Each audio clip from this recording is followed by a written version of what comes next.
In a battlefield strewn with countless bodies, a wounded swordsman sits helplessly on the ground, unable to move. Hovering above him, a formidable figure praises him for being worthy of the title Sword Emperor. However, she declares that his reputation ends today. Preparing for another attack, she taunts him for acting tough in the face of certain defeat. The swordsman, having achieved his original objective, requests that she end his life. As she launches her attack, she scorns him for putting on unnecessary bravado. But as the smoke clears, she realizes that her strike has been intercepted by a newcomer named Yon. Apologizing for his tardiness, Yon vows to take over from there. He launches himself at the attacker, who demands to know his identity. Yon reveals himself as the moon-splitting swordsman, declaring his intent to vanquish the lunar fairy. With a powerful strike, he defeats her, causing the heavens to rain down 9 strands of sword energy. 6 years later, in Waryong Manor, a child is being beaten by a woman. She berates him for his weakness, insisting that he get up immediately. Frustrated, she reminds him that she had warned him about the arrival of an important guest. Growing angrier, she accuses him of ignoring her instructions to thoroughly clean the backyard and remove all the leaves. The child denies this, but she challenges him, questioning whether he would have ignored the instructions had they come from his birth mother who abandoned him.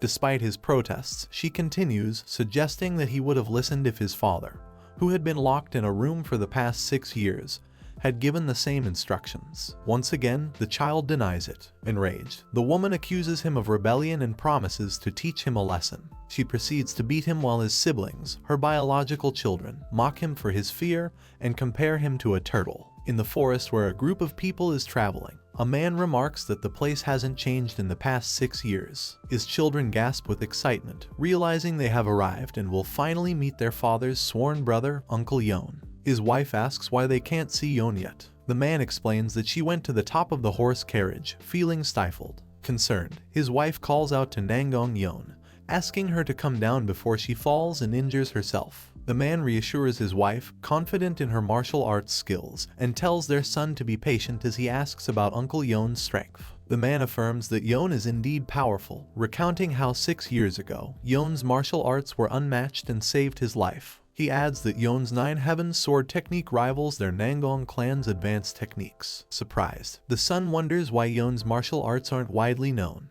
The man explains that Yon has retired and chosen not to pass down his skills. He cautions his family to respect Yon and avoid saying anything that might offend him. The man reveals that he has 2 wives and admits his fondness for his second wife, who tragically passed away after giving birth 6 years ago. Since then, his life has lost its meaning. Upon learning that Yon secluded himself in the room where his second wife died, the man sought him out in hopes of helping him find purpose again. Therefore, when they reach Waryong Manor, they must not mention his second wife and should act as if they know nothing about her, for their own sake. Back at Waryong Manor, a guard rushes to inform the first wife, who had been beating the child, that Sir has stepped out of his room. The first wife questions the guard, seeking confirmation. He assures her that Sir emerged as soon as he received news of the Nangong clan's arrival in the village and is on his way to greet them. The first wife takes a handkerchief to wipe the blood off her hands and wonders how the man could abandon his own flesh and blood for 6 years but is now making an effort to receive his sworn brother. She scolds the child she had just beaten, telling him that he will finally meet his father for the first time and warning him not to appear in such a disheveled state. The boy promises to remain unseen. She praises his understanding and instructs him to ensure that he does not bring shame upon the family. She warns him not to get too comfortable when she isn't watching. Returning to her other children, she singles out her eldest, Mubik, whom she refers to as her treasure, assigning him the important task of meeting Nangong Yon, his uncle's daughter, and treating her kindly. She asks if he understands, and he assures her that he will remember. The guests arrive at the manor and are greeted by Yon at the gate. As the mother introduces her second child, Nangong Yon, she suddenly disappears. Everyone expresses disappointment, and the mother apologizes, explaining that her daughter often vanishes without a sound. The first wife mentions that their fourth child also disappears from time to time and doesn't always appear. She asks her husband to introduce herself and their children. Yon introduces them accordingly, and the first wife, Beek Miju, urges them to come inside quickly and rest, acknowledging their likely fatigue from the long journey. Beek signals Mubik to explore and leave a lasting impression on Nangong Yon. Meanwhile, the fourth child sits alone, hidden from everyone's sight, waiting for the guests to leave. His arms ache from being held up for so long, and he's hungry. Fatigue causes his eyes to droop, but he fights against sleep, fearing punishment if the first wife discovers him. As he collapses to the ground, a figure suddenly appears beside him, and the fourth child, mistaking her for the first mother, apologizes profusely for dozing off. Self-critical, he berates himself for being foolish and making her angry. When he looks up, he realizes that the person in front of him is not his first mother but someone else. Beek screamed upon hearing the news that the Nangong clan proposed a wedding with the Waryong manor. She exclaimed with joy, calling it a momentous occasion for their children. The emperor asked for Yeon's thoughts on becoming their in-laws. Yeon expressed gratitude for the offer but suggested that their children should have a say in their own marriages. He believed that parents should not dictate every aspect of their children's lives. Beek, overhearing the conversation, found it nonsensical and considered he should just tell them how he regretted marrying her out of convenience. She resented his lack of assistance while she tirelessly worked for the family. Beek inquired if the Sword Emperor truly believed that their children might like each other. He replied affirmatively, stating that they would have many opportunities to get to know each other better. Beek then requested a favor from the Nangong clan. She wanted them to guide her son, Mubeek. The emperor told her that the Yeon clan has its own advanced techniques and remarked that this decision couldn't be made so easily. However, before he could finish speaking, Yeon interjected, expressing his own desire for assistance from the Nangong clan. The emperor agreed but questioned whether it was truly okay for his eldest son not to inherit the Nine Heavens sword technique. Yeon explained that their martial arts weren't as complex as those of the Nangong clan and assured him that Mubeek had already memorized the technique. The emperor, recalling seeing Yeon utilize the advanced move of the Nine Heavens sword technique 6 years ago, asked if Yeon was lying to him. Yeon responded by admitting that he couldn't currently pass down the martial art and promised to share the details privately. As he spoke, he started to cough blood and fell to the ground. The emperor shouts to someone to bring them a physician and asks Yeon to wake up. Meanwhile, in the backyard of Waryong Manor, Mubeek searched for Lady Yeon as requested by his mother but couldn't find her. Suddenly, he heard his little sister, Seolju, questioning someone. She asked if it was true that they had met their archenemy and killed them, referring to a novel she had read. She referred to the person as the Azure Cloud Sword, who slays all enemies in their path. The person clarified that while their nickname was indeed the Azure Cloud Sword, the portrayal of killing enemies was false. Mubeek rushed over, calling for Seolju and apologizing on her behalf for bothering the person. The emperor's son assured Mubeek that Seolju wasn't a bother and asked for Mubeek's name. Mubeek introduced himself as Yeon Mubeek, and Seolju insisted that he not forget her and revealed her name as Yeon Seolju. Mubeek scolded her, reminding her to be polite and not ask someone she had just met if they killed their enemies. Seolju argued that it wasn't their first meeting and that they were already friends. As they continued their banter, the emperor's son wished Yeon had a cheerful girl like Seolju. Mubeek bowed to the emperor's son, feeling obligated to apologize, and coerced Seolju into bowing as well. The emperor's son assured them that it was unnecessary, praising Seolju's cheerful and bright nature. Mubeek then asked the emperor's son if he knew where his sister went because he wanted to befriend her.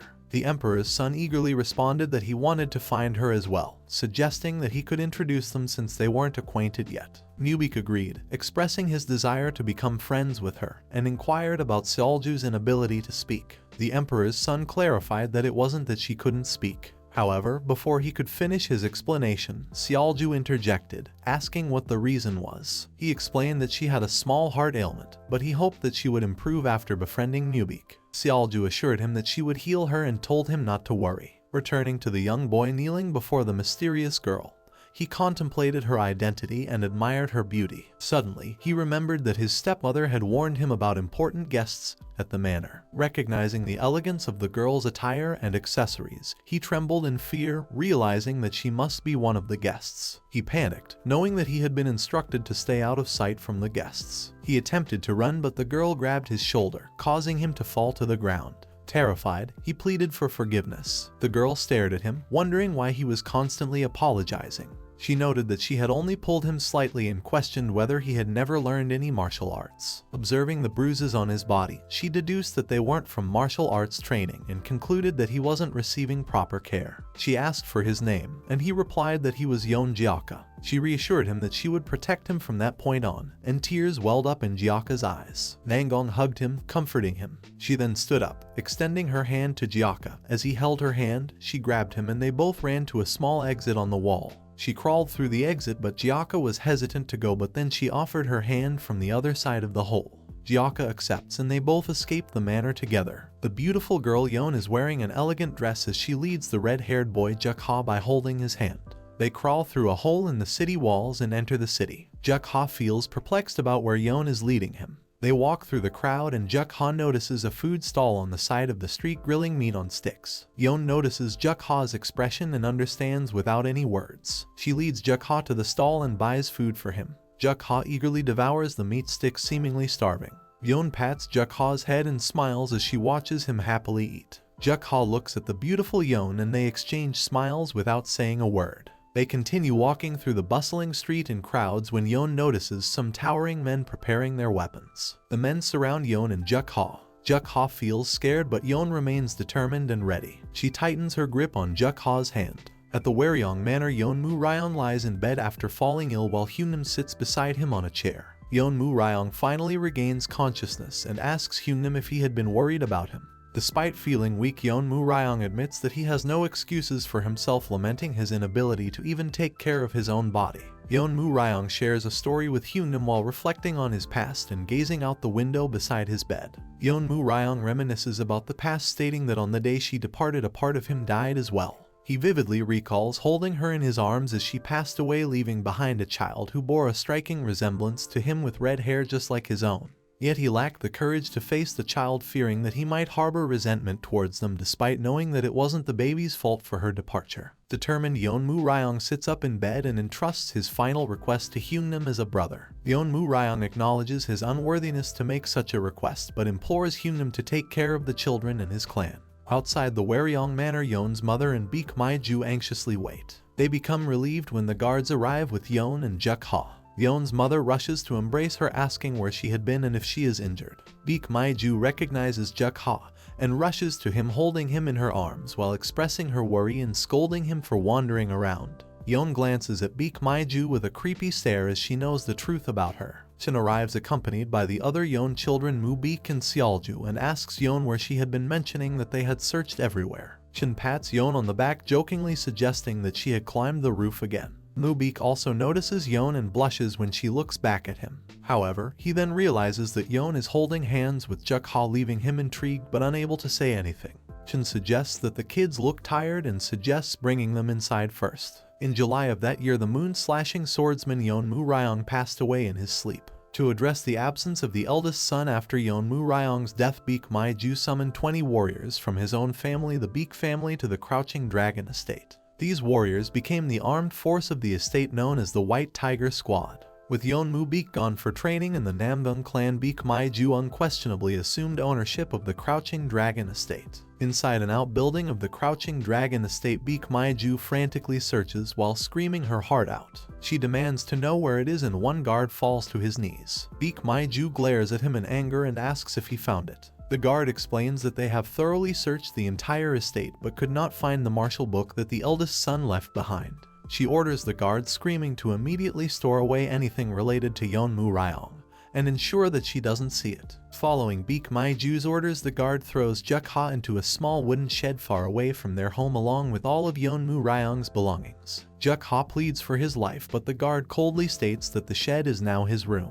The guard, before leaving, tells Jukha not to resent him too much as he is simply trying to make a living and cannot do anything to help him. Closing the shed door, the guard suggests that since Jukha is with his father's belongings, he should consider it as honoring his father's death. Jukha cries, sitting in the dark shed surrounded by piles of trash and forgotten items. The next morning, Jukha wakes up and notices that someone has placed some food inside through a small opening in the shed. Hungry, he eats the stale and hard food. While eating, he spots something shining amidst the pile of belongings in front of him. Curious, Jukha decides to investigate and discovers a beautiful, large, magical-looking mirror. He wipes off the dust from the mirror and catches sight of his own reflection. Suddenly, his reflection smiles back at him. Startled, Jukha screams for help, but the guard outside the shed pays no attention to his pleas. The weather has turned very cold, and it has been 2 months since Jukha was locked up in a shed deep within the forest. Even the guards stationed outside the shed feel pity for the kid, wondering if he's still alive. One of the guards confirms that Jukha is indeed alive, as they occasionally hear his screams from inside the shed, and the food they provide him always disappears. Inside the shed, Jukha sits in a fetal position in front of a magical mirror where the reflection moves independently. Jukha mumbles to the mirror, expressing his annoyance and telling the reflection to remain still. He no longer finds it frightening and lacks the energy to be scared. Jukha feels the cold seeping into his body, fearing that he might freeze to death. Observing the reflection's sudden dancing, Jukha wonders why it's happening but dismisses it as none of his concern. He recalls when he first witnessed the reflection moving on its own, feeling intense fear. However, he now realizes that it cannot escape the confines of the mirror, and his fear has subsided.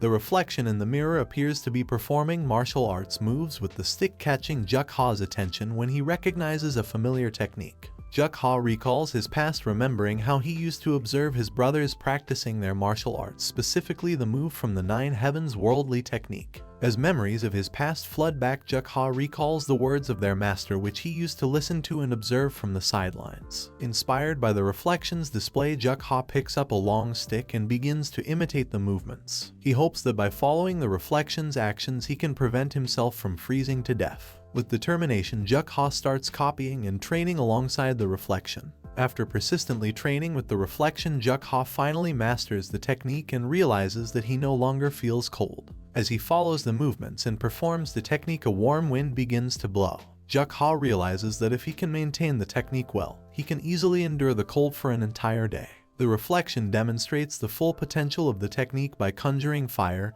and surrounding itself with it. However, Jukha tells the reflection that such extreme measures are unnecessary, as he only wants to stay warm. Considering that he no longer has any use for the mirror, Jukha contemplates covering it again. But then he notices that the reflection in the mirror begins to perform new moves. This confuses Jukha, and he informs the reflection that he is not interested and has no desire to pursue martial arts. He questions why anyone would want to engage in something that seems so challenging and bothersome. In response, the reflection in the mirror mocks Jukha, once again provoking his anger. Determined to prove himself, Jukha picks up the long stick once more, ready to demonstrate that he can also perform those moves and replicate them instantly. With the melting snow, Jukha continues his training inside the shed, diligently mimicking the reflection's moves in the mirror. However, the techniques are becoming increasingly challenging each day, far surpassing the ones he had previously copied. Jukha realizes that even if he somehow manages to replicate them, he could never become like the reflection in the mirror. Jukha questions why he is even attempting to replicate these complex moves when there seems to be no need for it. However, he also acknowledges that there is an undeniable appeal to them.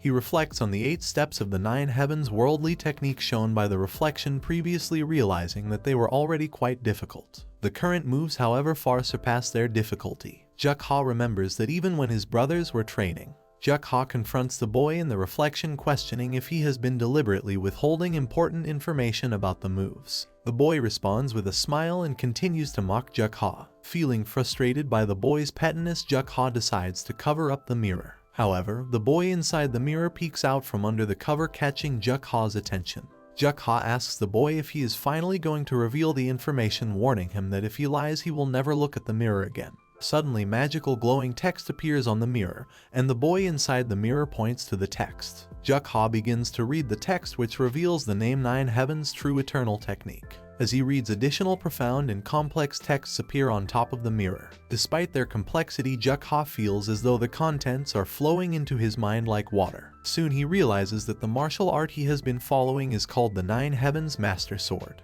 Jukha was born into the Yon clan and had endured a life of abuse. He was fated to die a pitiful and sorrowful death in the storehouse where he was imprisoned. The secret technique, the Nine Heavens Sword, which could not be passed down after Yon Murong's death, was slowly but surely being transmitted once again. Ironically, due to being locked in a cramped storehouse with leaks, Jukha could fully concentrate on learning the Nine Heavens Master Sword. Time passed and Jukha continued to train and learn with the guidance of the mirror. 10 years went by and Jukha has grown and finally mastered the technique, copying it exactly. In the city of Loyang, a horse-drawn carriage comes to a halt near the palace, and a man with red hair steps out, marveling at how quickly 10 years have passed. Beek Maiju rushes towards him, screaming in delight and calling out to her son Mubik. Mubik greets his mother, informing her that he has completed his 10 years of studies and has returned home. Overjoyed, Beek Maiju embraces her son, remarking on how handsome he has become. She expresses her belief that the Crouching Dragon estate will now become the top martial clan in Loyang and Henan. A man and a beautiful woman also alight from the carriage, but Baek Mi-ju is too engrossed with her son to notice them immediately. Suddenly she realizes that the man is her nephew Chin, who has evidently become much more formidable in the past decade. She is impressed by his renowned skill with the earnest sword, which has made him widely known in the martial world. Apologizing for her initial lack of attention, Baek Mi-ju acknowledges that it has been a long time since she last saw her son. It is then that she notices the presence of the beautiful woman, her niece Yeon, whom she initially fails to recognize. Baek Mi-ju warmly greets both of them and invites them inside, considering the long journey they have undertaken.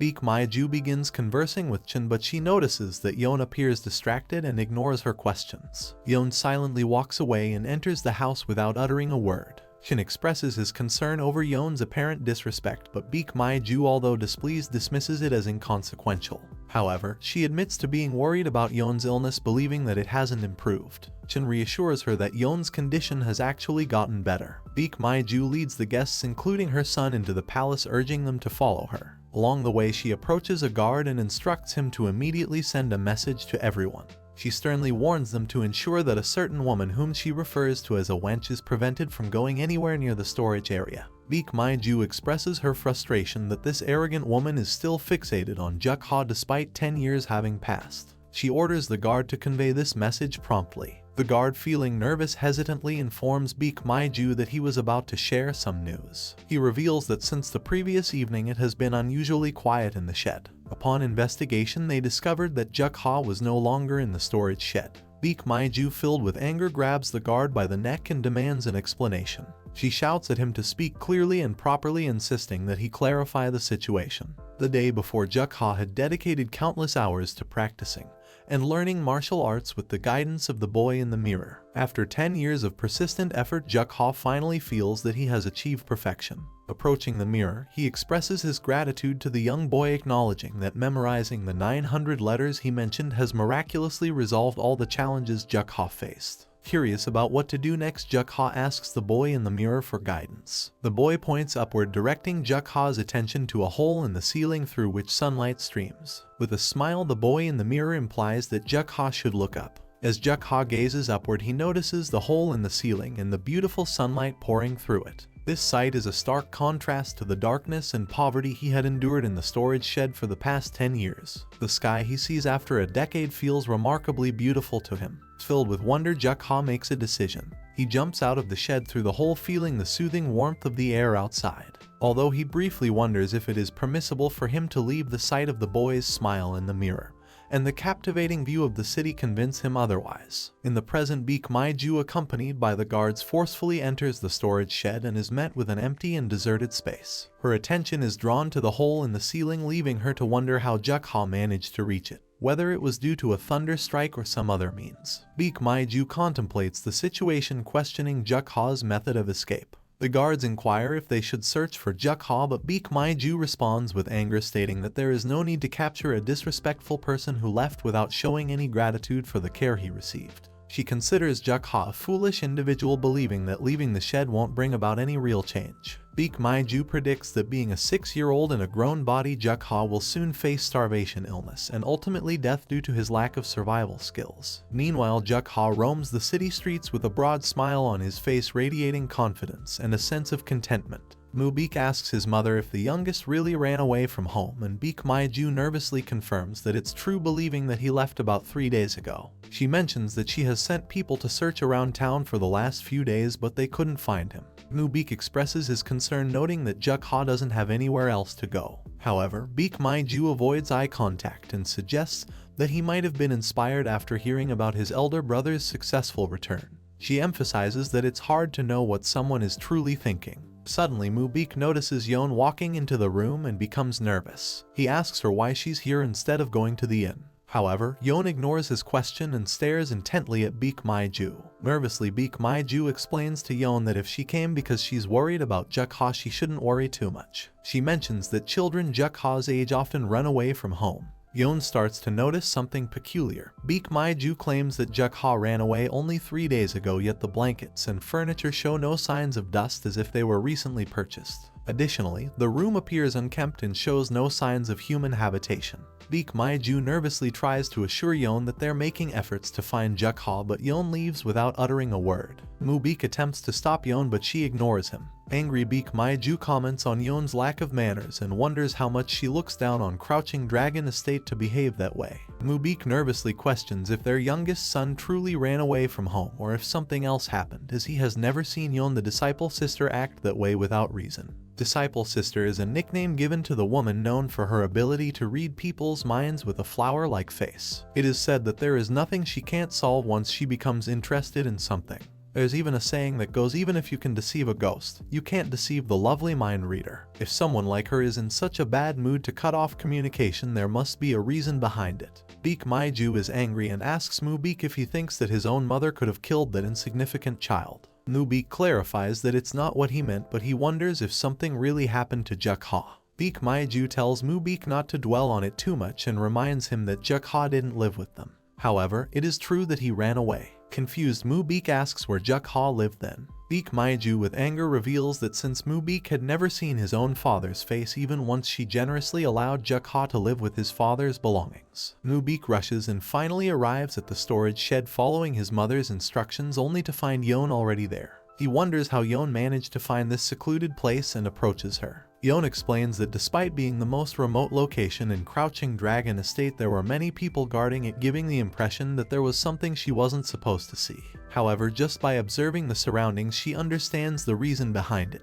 a warehouse filled with a foul odor of dirt and mildew. She notices the floor where the child must have slept, wearing tattered and old clothes. It appears as if a poor little soul had been trapped in this desolate corner of Crouching Dragon Estate. Yeon informs Baek that she intends to report this to their father and advises him that as her father's disciple he should not spread any rumors. However, she expresses her belief that the relationship between Crouching Dragon Estate and her family will never be the same again.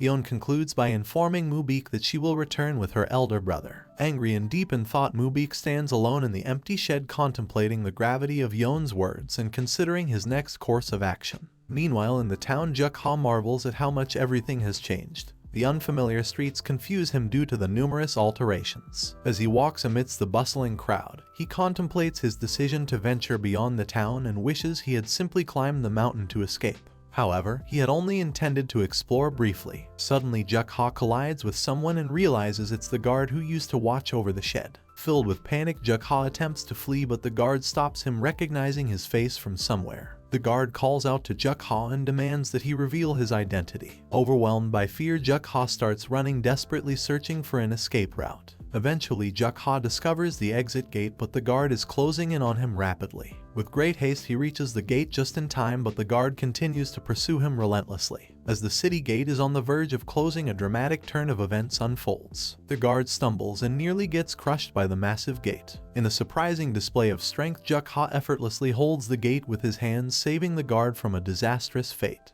Juk-ha swiftly disappears into the forest, leaving the guard behind on the other side of the gate in the city. Bewildered, the guard wonders who the young boy could be. Juk-ha sprinted deep into the forest, trying to escape from the pursuing guards. Exhausted and famished, he now felt an intense hunger, having gone without food the entire day. Wishing he had something to eat, Juk-ha recalled hearing about the dangers of consuming random food in the mountains. However, he couldn't bear the thought of going on without eating anything at all. As he searched the surroundings, Juk-ha stumbled upon a cluster of mushrooms. Despite the cautionary advice, he decided to eat them, thinking they would be safe. The mushrooms boasted a beautiful color and appeared delicious. It is now nighttime and Juk-ha is feeling dizzy after eating the mushrooms. He continues to walk without knowing where he is going. His stomach starts to hurt and the path ahead appears increasingly unstable. He feels like his head is spinning. Despite the difficulties, Juk-ha pushes forward, but the darkness makes it harder to see. He contemplates what he should do if a mountain beast appears. Juk-ha realizes he must find a place to sleep as soon as possible, but his eyes become heavy. He tries his best to stay awake, but eventually succumbs to sleep and faints, collapsing onto the ground. After some time, Juk-ha hears a man screaming about his misfortune and discovering a lifeless body. Another man suggests that they should bring this man along, thinking that it might improve their own luck. Juk-ha slowly opens his eyes and sees two men standing over him, observing him intently. One of them remarks that this man is already half dead, while the other argues that it's hardly noticeable and that he's still breathing.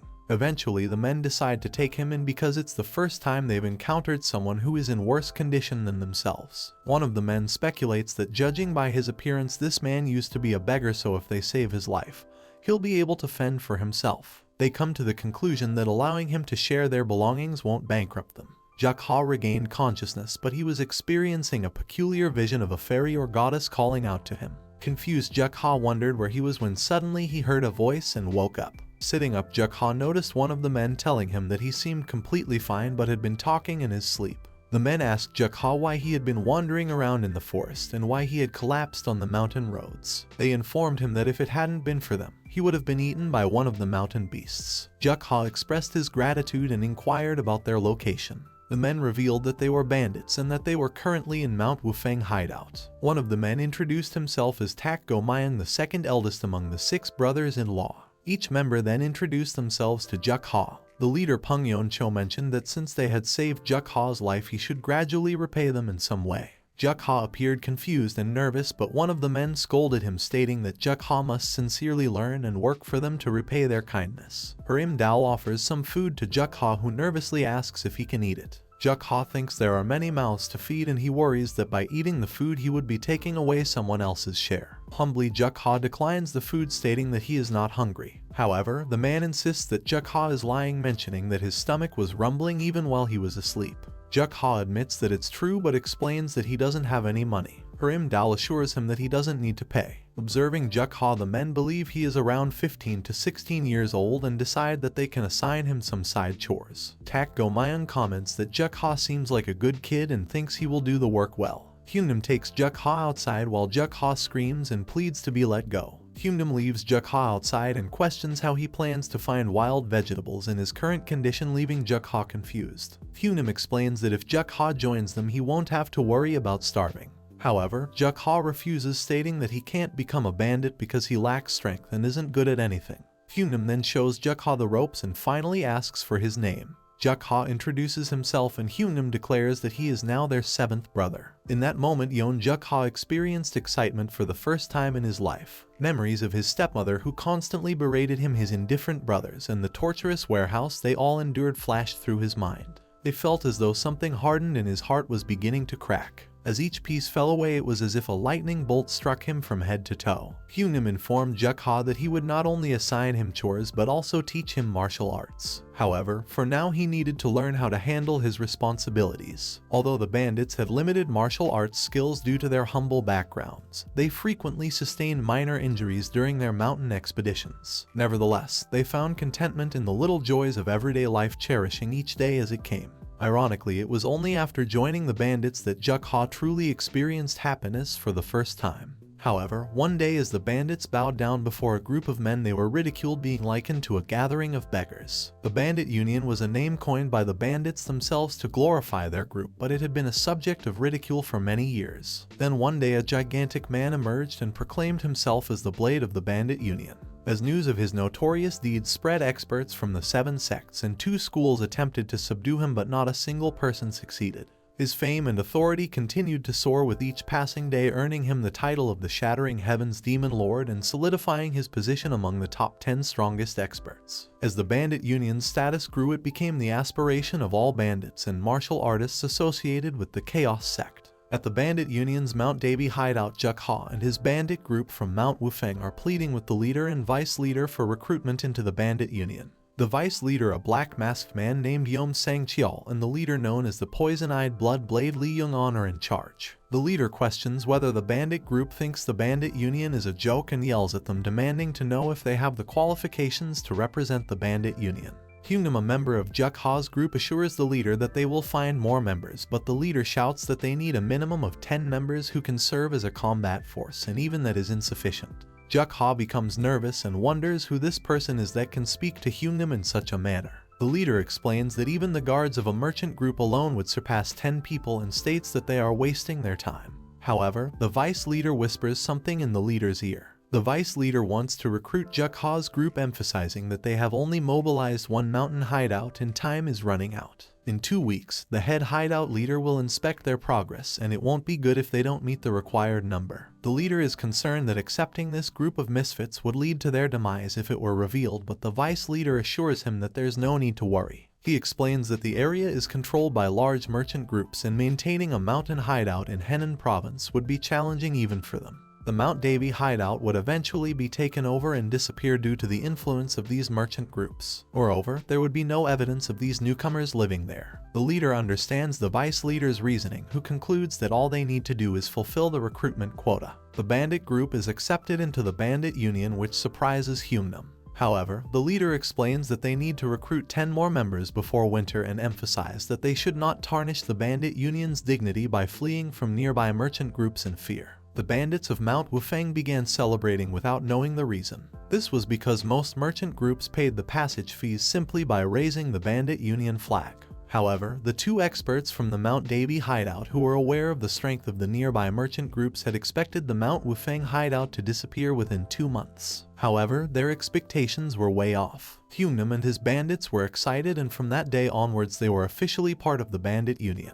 The Mount Wufeng bandit group discovers the individuals who volunteered to join their ranks. Humnum announces that new members will now be organized based on the order of their recruitment. One of the newcomers introduces himself as Li Chul-san and shares some information about himself. The other 2 new members also introduce themselves. Among them is a 19-year-old girl named Han Ki-yeon who reveals that her father sold her to a parlor in Babong County. However, she managed to escape and join the bandit group. The group playfully teases Juk-ha, suggesting that now that they have new members, he can stop doing chores and join them on their mountain travels. Humnum acknowledges that he is aware of Juk-ha's swordsmanship practice in the woods and understands his desire to embark on the mountain travels. The new members are ranked based on their age, but if they possess exceptional skills they can move up in the rankings. Li Chul-san expresses his willingness to demonstrate his fighting abilities in order to improve his ranking.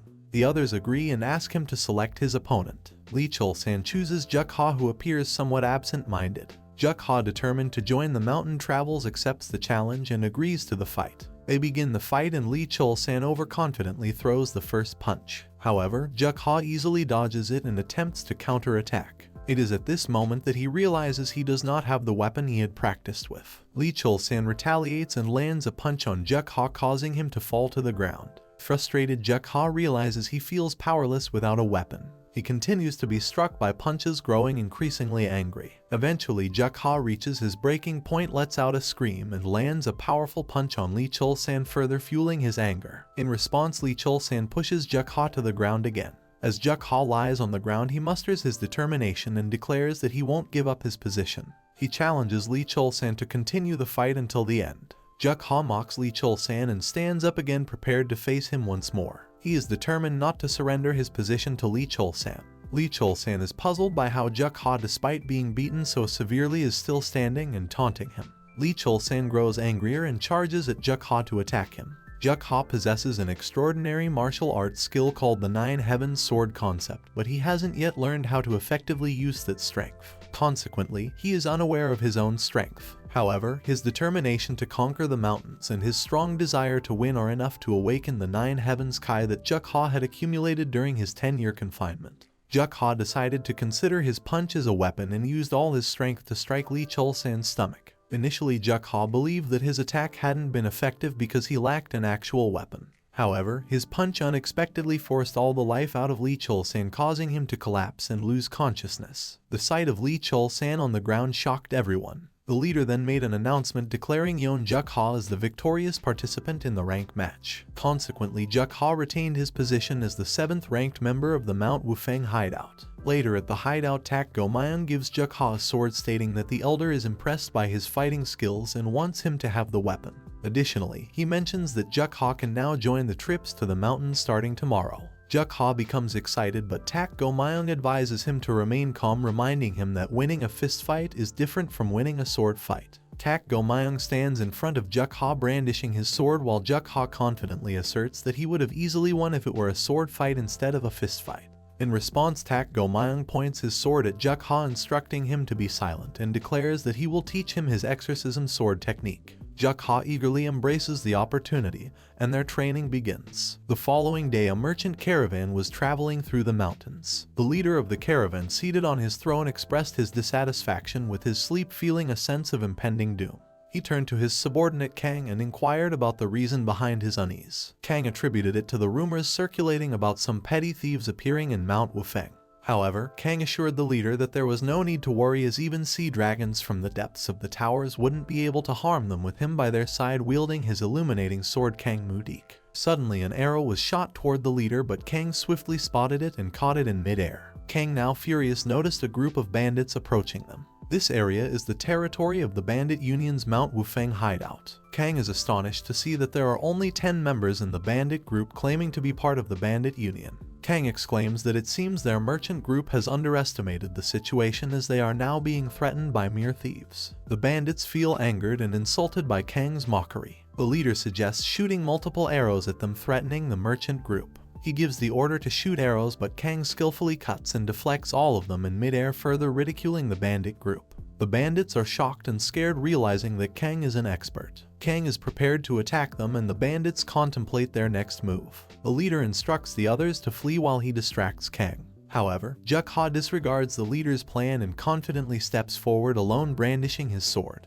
Kang laughs at Jukha, mocking the bandits for using a child as their shield. In response, Jukha taunts Kang, stating that now he is in trouble and no one can dare to laugh at the Mount Wufeng hideout group, as per their elder brother's words. Jukha stands menacingly in front of the merchant group, ready to fight Kang with his sword. The guards were in an uproar as a bandit dared to block their path. Screaming in anger, the guard warned the bandit to be prepared for punishment. However, the bandit, Yeonjiaka, effortlessly dodged the guard's attack and shattered his sword, asserting his dominance. Yeonjiaka had been on patrols from autumn to winter, and none of the escort warriors from the Merchant Union were able to withstand his attacks. The rumors about the Five Peak stronghold quickly spread, causing intrigue and curiosity among many. The second brother approached the patriarch, questioning the sudden influx of newcomers. The patriarch confessed that he was unsure of the reasons, but believed it was due to the rumors surrounding Jiaka. Numerous individuals had flocked to their stronghold, seeking to join their ranks. The second brother expressed concern, as including these new members would bring their total to 25. He sought guidance from the chief on what to do next. The chief requested some time to consider the situation.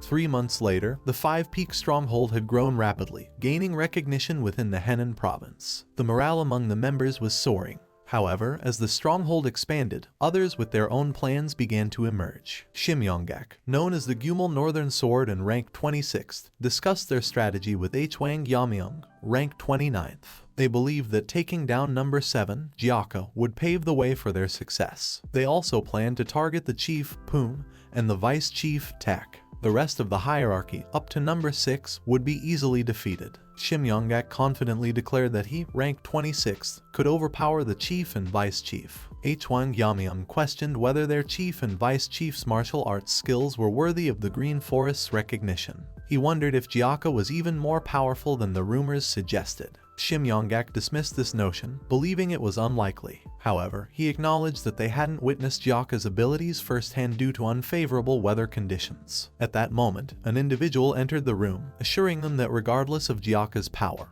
he wouldn't stand a chance against Shimyonggak, who had faced martial masters from the 5 great clans. Shimyonggak greeted the newcomer and eagerly inquired if he had any good news. The person revealed that the Green Forest was expanding, and since there were no notable strongholds in the Henan province, they had become part of the Green Forest. Overjoyed by this information, Shimyonggak concluded that while they were recognized as part of the Green Forest, they were actually a ragtag group of mountain bandits. Confirming this, the person advised them not to delve any further into the matter. They assigned ranks to individuals based on the order in which they joined the stronghold. Shimyonggak couldn't believe that these newcomers had become part of the esteemed Green Forest. Another individual in the room agreed, emphasizing that the Green Forest wasn't a place for inexperienced individuals to play around. They all paid their respects to the elders, expressing their reliance on their guidance. Shimyonggak assured everyone that once they took control of the stronghold, he and Beak would make sure all of them gets high ranks. With luck on their side, they anticipated a smooth takeover of a stronghold recognized as the Green Forest. Meanwhile, Han Ki-yeon was washing dishes and informed Jiaka that the 5 newcomers were requesting a rank fight. Jiaka learned about this from others as well and asked her for more details. Han Ki-yeon advised him to punish them as they had mocked the chief, claiming that his sword techniques were street-level skills. Enraged by this disrespect, Jiaka broke the table and demanded to know who had insulted the chief. Nervously, Han Ki-yeon confessed that she didn't know the identity of the culprits, as she had only overheard the remarks. Determined to confront them directly, Jiaka prepared to find answers. Outside, in the snow, Jiaka was stopped by the 4th brother,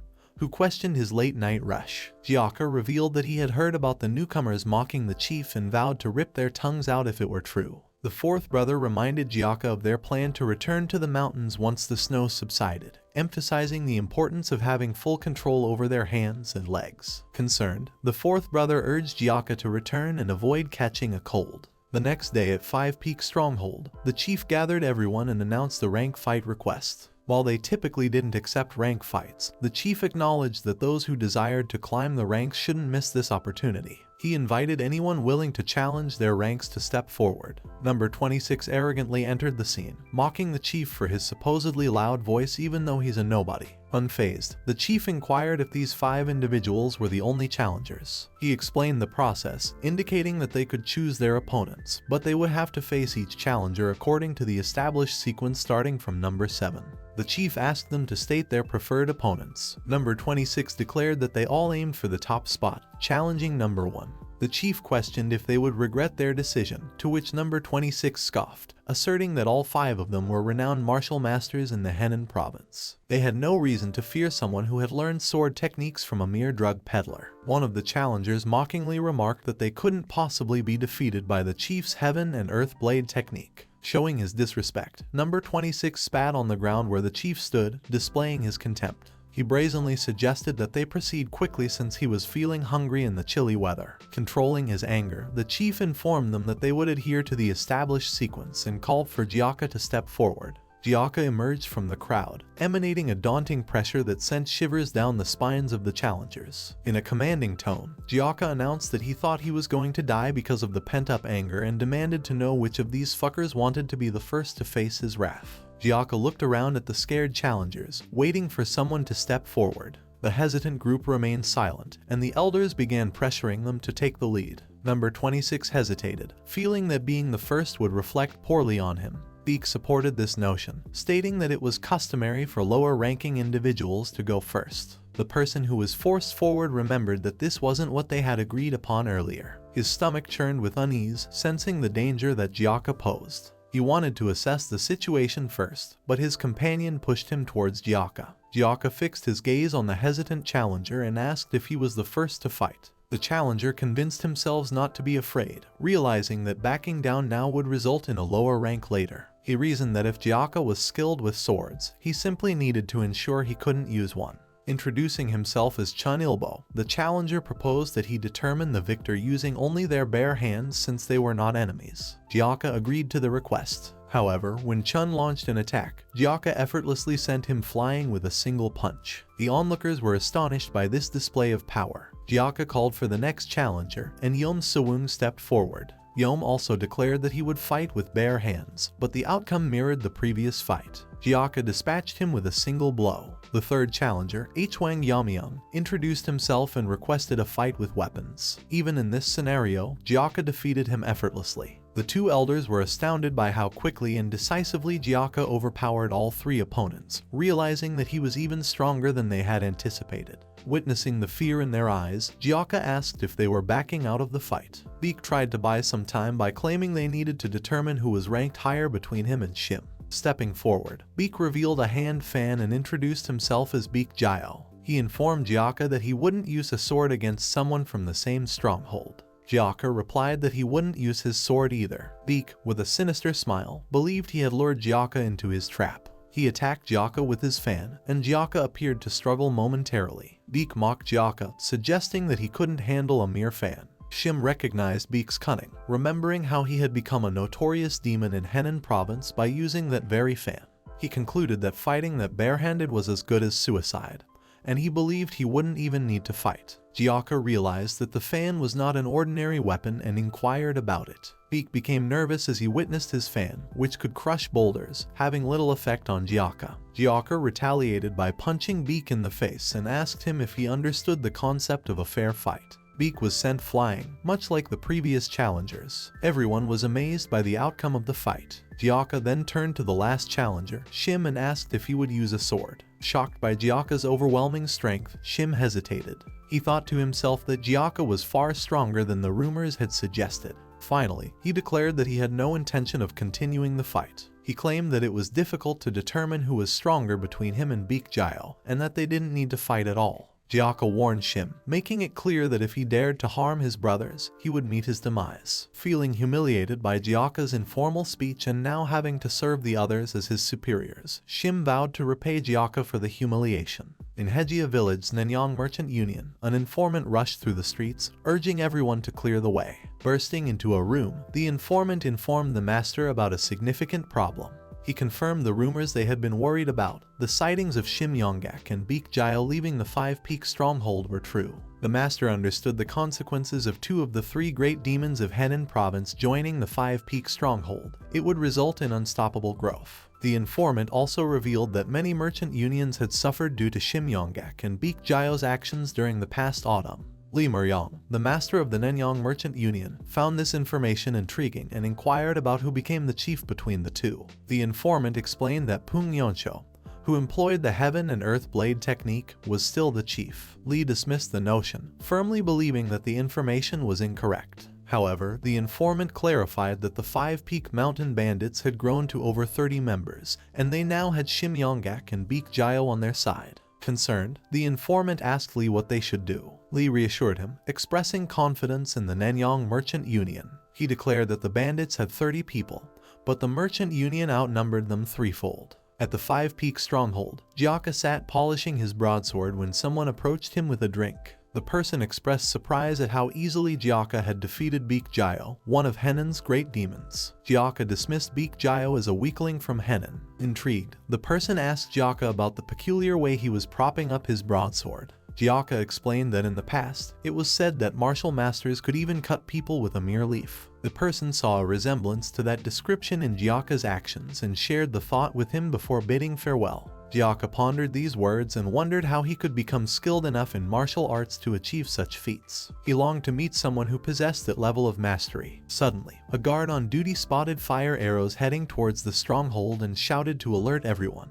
The fire arrows caused widespread destruction within the walls. The chief emerged from the shelter and urged everyone to remain calm and prepare for battle. A guard informed the chief that if they didn't take action, the outer walls would be burned down. The guard volunteered to go out and extinguish the fire. The chief contemplated the situation. With only one entrance and exit, going outside to escape the fire would leave them vulnerable to the waiting enemies. They would be like rabbits chased out of their burrows, running straight into the hands of hunters. The chief ordered everyone to stay inside and maintain distance to avoid the flames. They started constructing a second wall. Gyaka's anger burned against those responsible for setting their stronghold on fire. Lee, the leader of the Nanyang Merchant Union, admired the cunning strategy of the mountain bandits. Despite the barrage of fire arrows, none of them attempted to escape. Lee acknowledged that the easy way out had been denied to them, but it wouldn't change the outcome. These men demolished the outer walls, and 2 individuals praised their leader, impressed by how effortlessly they achieved their goal.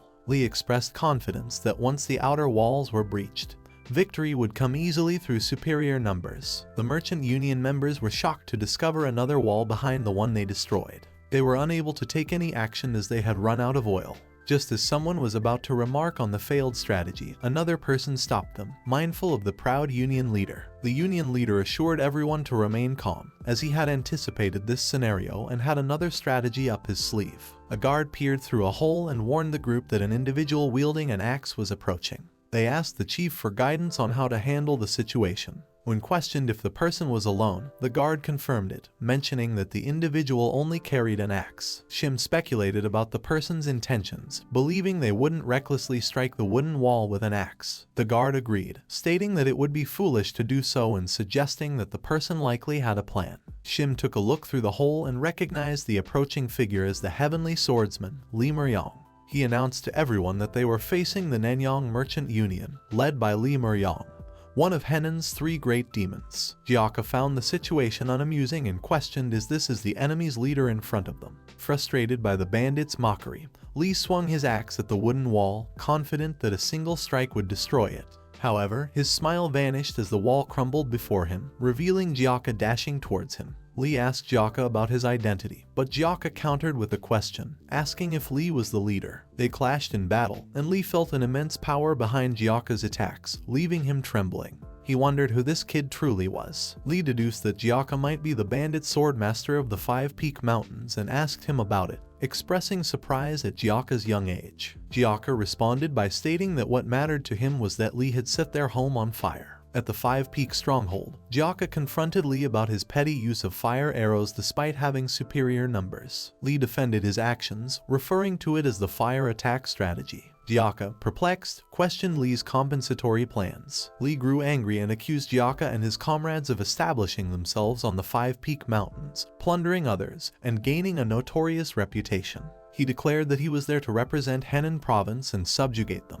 Jiaka countered by stating that they merely collected toll fees and never stole from others. Lee argued that it was essentially the same thing, questioning Jiaka's claim to own the entire mountain. Jiaka impatiently questioned Lee's incessant talking, asserting that when people have differing opinions, the one who is stronger is considered right. Lee perspired, taken aback by Jiaka's confident proclamation. He questioned whether Jiaka would survive after provoking him, emphasizing that he was much stronger than Shim Yonggak and Beek Jiao. Impatient, Jiaka demanded to know when they would begin fighting. Lee drew his sword, determined to teach Jiaka a lesson in manners, emphasizing that he wouldn't go easy on him just because he was a child. Jiaka warned Lee not to let his guard down, as everyone always claimed they wouldn't underestimate him. As Lee launched his attack, he warned Jiaka that it was too late to beg for mercy. Lee contemplated using his strongest move to end the battle in a single strike. However, Jiaka was intrigued by the move and effortlessly blocked Lee's attack. Jiaka commended Lee, expressing fascination with his technique. Lee found it absurd, as the Unchanging Moon was the Mount Hua sect's martial art and believed that a mere bandit couldn't replicate it. Enraged, Lee shouted at Jiaka, demanding to know his identity, where he came from, and what martial art he practiced. Jiaka nonchalantly replied that he didn't have anything like that and that his martial art was the demon-slaying blade technique, personally taught to him by his second brother. Lee expressed disbelief, stating that the demon-slaying technique was only learned in temples. Jiaka found the situation interesting, pointing out that no one had been able to last more than one move against him thus far. He playfully asked Lee if he could imitate the technique. Lee, infuriated by Jiaka's arrogance, challenged him to try if he thought he could. He asserted that the Unchanging Moon contained thousands of changes and was not a third-rate blade technique that could be easily learned. To everyone's surprise, Jiaka flawlessly replicated Lee's attack. The onlookers marveled at Jiaka's success, while Lee was left shocked. The Unchanging Moon was the final move and the essence of the Mount Hua sect's 6 combination sword technique, known for its thousands of changes. It was the foundation of the Plum Blossom sword technique. Even disciples of the main sect struggled to comprehend its mystery. Lee, an external disciple who managed to understand it, had become a martial master who had taken Henan province by storm. However, Jiaka effortlessly surpassed Lee's expectations in a single second, destroying all the effort Lee had prided himself on. Lee found it impossible that someone could learn the technique just by witnessing it once. He tried to calm himself, convincing himself that he knew the Unchanging Moon better than anyone else. According to his understanding, only one body was real, and the others were mere illusions. To his astonishment, he realized that all of Jiaka's movements were genuine. Jiaka had not only imitated but surpassed Lee's level of mastery. Jiaka, witnessing Lee's defeat, questioned how he could fall before completing the technique. Observing Lee, Jiaka asked if he had fainted, remarking that it would be a pity but he would have to take his head in that state. Terrified, Lee screamed, unable to move his body, and promised he would never approach the 5 Peak stronghold again. Jiaka warned him to keep his promise, and everyone in the stronghold celebrated Jiaka's victory. A spy who was secretly watching the whole fight was left speechless at the end and couldn't believe anything he just saw. A person explained that one by one, the smaller merchant unions around Henan province fell, including the Mansu Merchant Union and the Nanyang Merchant Union. They mentioned a significant shift in power balance. Another person in the room expressed surprise that a young bandit could defeat the Heavenly Swordsman. The first person continued, stating that the rumors had spread to the hooligans of Hejia village, which would likely attract more members to the 5 Peak stronghold. Another individual suggested striking the stronghold before it grew further, but had concerns. They speculated that the young bandit might be the disciple of the Green Forest's commander-chief, the heaven-destroying demon lord. They believed it would be wise to stay away if that were the case. An enraged person slammed the table and urged them to stop talking nonsense, emphasizing that they couldn't run away from bandits. They argued that fleeing would make them the laughingstock of Henan. They questioned the future of a merchant union that was a laughingstock. This person was Sang Muchun, the leader of the Mansu Merchant Union and Tornado Swordsman. The members of the union asked Sang for guidance on how to deal with the young bandit, pointing out that he was on the same level as the Heavenly Swordsman. Sang recalled the fight he had spied on and acknowledged that the young bandit was on a completely different level. He realized that if he hadn't investigated the bandit before engaging him, he would have charged at him like Li Mariang. Sang pondered whether the bandit truly was the disciple of the heaven-destroying demon lord. Sang informed the others that he needed to go to Huguang province and requested that they bring him the precious Longjing tea leaves they had obtained from Westlake. One member expressed concern about Sang traveling to Huguang during such a time, as it could lead to unrest within the merchant union. Sang berated the person, reminding them of what lay in Huguang province. The person realized that Wuding Mountains were located there. Sang explained that despite being an external disciple, he had learned the martial arts of the Wuding sect, and his master was the elder Sage Chun Jai. The mention of Sage Chun Jai shocked everyone, and one person commented on his fame as a martial master within the Wuding sect. Sang explained that the Wuding sect was one of the 10 great sects and that the direct disciples of those sects were at a level beyond their imagination. If Sang could ask his master to send one of those disciples to accompany him, the young bandit would be as good as dead. Sang emphasized that even if the bandit was truly the heaven-destroying demon lord's disciple, he was too young and inexperienced to face a direct disciple of the Wuding sect. If the bandit fell, the Five Peaks stronghold would crumble immediately. In a restaurant in Hejia village, a table was filled with expensive food. Han Ki-yeon expressed her joy at being able to order whatever she wanted before she died, as her wish had come true that day. A girl questioned if it was okay due to the expenses. Han Ki-yeon assured her that it was fine because they were accompanied by Yeon Jiaka, the strongest person in Henan province. Embarrassed, Jiaka questioned how he could be the strongest when the chief was present. Han Ki-yeon reassured him, stating that even the children believed he was the strongest. Jiaka acknowledged this but found it a bit exaggerated, adding that the clothes they were wearing were too expensive. Han Ki-yeon explained that Jiaka had earned a significant amount of money for the stronghold, which allowed them to enjoy such luxuries. The girl accompanying them mentioned that they were able to enjoy themselves thanks to the second brother's generous financial support, which allowed them to indulge in food and clothing. Jiaka found it somewhat unbelievable, but Yeon assured him that it was true. Yeon wanted them to enjoy the day to the fullest before they returned. Jiaka asked the unknown girl for her name since he hadn't seen her before. The girl introduced herself as Ha Sobik and mentioned that she had joined the stronghold a week ago. Yeon commented on Sobik's beauty and how it had caused a stir in the stronghold. She also revealed that Sobik had gained popularity in Hejia village due to her looks, though Sobik denied it in embarrassment. Yeon insisted that Sobik should not lie, as everyone knew her name and she had been accepted due to her popularity. Suddenly, a suspicious individual appeared and mentioned that he had instructed Sobik to find him if she encountered any problems. He expressed concern about her disappearance and how worried he had been. Yeon asked if he was the hooligan they had mentioned, and Sobik confirmed that he was indeed the one. The individual objected to being labeled a hooligan. Yeon informed him that she had initially planned to punish him but advised him to leave peacefully. She stated that she didn't want to ruin the feast they were enjoying and that he didn't have to risk his life. The hooligan dismissed her words as nonsense and belittled her for being a mere child.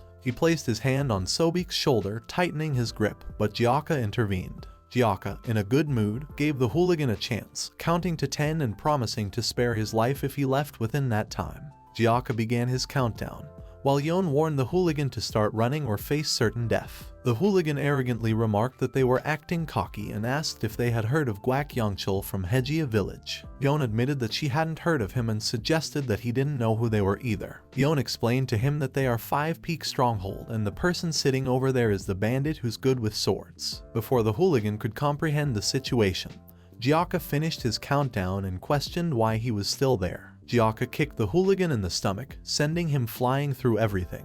A mysterious man nearby stomped the ground, controlling the debris to prevent further damage. Sang asked the person he was following why he had come without any notice and mentioned that he could have gone to fetch him. Sang explained that the street wasn't safe and he had just called for a horse carriage. He requested a little more time so that he could comfortably bring him to the merchant union. Sang then asked why he had come personally and referred to him as master. The mysterious man turned out to be Wudang sect elder Sage Chun-Jai. Chun-Jai remained silent, continuing to walk ahead without responding to Sang's inquiries. This caused Sang to become increasingly worried, and he asked where they were headed. The situation perplexed him, as there was a significant difference between involving a Wudang sect disciple and an elder. Sang couldn't help but feel anxious, knowing that if word got out that an elder had been called to deal with a mere bandit, it wouldn't bode well for the merchant union. At that moment, he overheard people in an alley discussing the same topic, mentioning Sage Chun-Jai's involvement. They talked about Sang's fear when Li Meryang was defeated in one hit,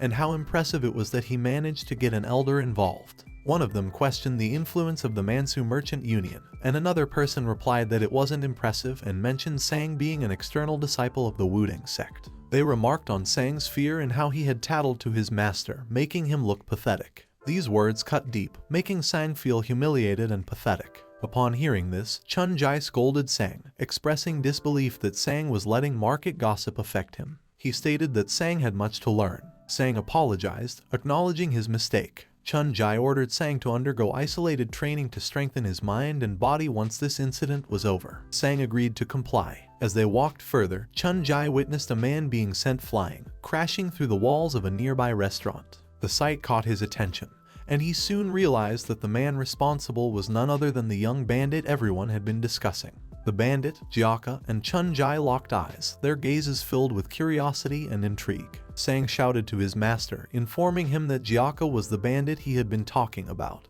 But Chun-Jai instructed him not to make a fuss. Chun-Jai told Sang that he had intended to take a breather, but since the street didn't seem safe, they would return since a horse carriage was prepared. Jiaka sensed an ominous energy emanating from the old man. Yon grabbed her head and scolded Jiaka, questioning why he had caused so much destruction. She reminded him that the chief had told them not to create any trouble to maintain a good reputation. Yon expressed concern about the repair costs and how it would affect the restaurant's willingness to serve them. Jiaka clenched his fists, determined to resolve the issue. Yon insisted that they needed to maintain a good reputation. Jiaka justified his actions, stating that the hooligan had provoked him and he had given him 10 seconds to run. Jiaka also told her that he was weaker than he thought and he never expected him to fly off with a single hit. Yon replied that it would be strange if the hooligan hadn't been sent flying after being kicked by Jiaka. Yon took out her money and mentioned that they still had enough to pay for the repair fees and still have some left for rice soup. But they wouldn't be able to buy clothes for Sobik, as she was all excited because she could finally dress up like a bandit. Sobik denied wanting new clothes, but Yon covered her mouth to prevent her from speaking further, and assured her it was okay and promised to buy her clothes next time. Jiaka interjected, suggesting that they could buy clothes instead of eating. Yon explained that it still wouldn't be enough and proposed a request for Jiaka. She asked him to teach her in Sobik martial arts, and she warned him not to go back on his word. Meanwhile, Sang anxiously approached Chun-Jai, expressing his concerns about Jiaka being the bandit he had mentioned earlier. Chun-Jai confirmed that he was aware. Sang couldn't help but wonder why Chun-Jai hadn't dealt with Jiaka earlier, as it would have been easier to handle the 5-peak stronghold without him. Chun-Jai questioned the rumors surrounding Jiaka, asking if it was true that he was the disciple of the heaven-destroying demon lord. Sang confirmed the rumors, mentioning Jiaka's exceptional strength for his age and how it had contributed to the recognition of the stronghold as part of the Green Forest. However, Chun-Jai expressed doubt, stating that if the heaven-destroying demon lord truly had such an exceptional disciple, rumors would have spread long ago. He mused that it was fortunate to encounter a martial genius like Jiaka in a place like this, holding a stick inscribed with the words "Great Fortune" as if signifying the auspiciousness of the encounter. 3 days prior, in Huguang Province, within the Wudang Mountains, a person accompanied by maids entered Chun-Jai's room. The visitor admired the beautiful scenery and mentioned bringing precious Longjing tea from West Lake as a gift for Chun-Jai. They expressed that they had come because they knew Chun-Jai enjoyed tea. This person turned out to be the leader of the Wudang sect, Sage Tihyo. Chun-Jai, intrigued, inquired if the tea brought was the precious variety that is hard to come by, and he wondered if there was something the visitor wanted to discuss. Tihyo laughed and admitted to being too obvious. The maids poured tea into their cups, and Tihyo began sharing news of a pressing matter. He informed Chun-Jai that the merchants were facing a major headache due to numerous bandits infesting a place called the 5-Peak Stronghold. Additionally, the recent activities of the Green Forest were also causing concern. Chun-Jai acknowledged that if the Green Forest was involved, it would be troublesome. Tae-hyo explained that there might be a solution. He revealed that one of the merchant union leaders in the area happened to be his external disciple, the very person who had brought the tea. Tae-hyo suggested that by sending a disciple to protect the peace of Henan province and look after his own disciple, it would serve as sufficient justification. Chun-Jai contemplated the idea, asking if Tae-hyo meant they should keep the Green Forest in check. Tae-hyo confirmed this, explaining that after the Lunar Fairy's threat to the Murim in the past, he felt the need for the Orthodox alliance to become stronger. He recounted how the Lunar Fairy had attempted to use her horrifying martial art to take over the Murim and even the entire Central Plain.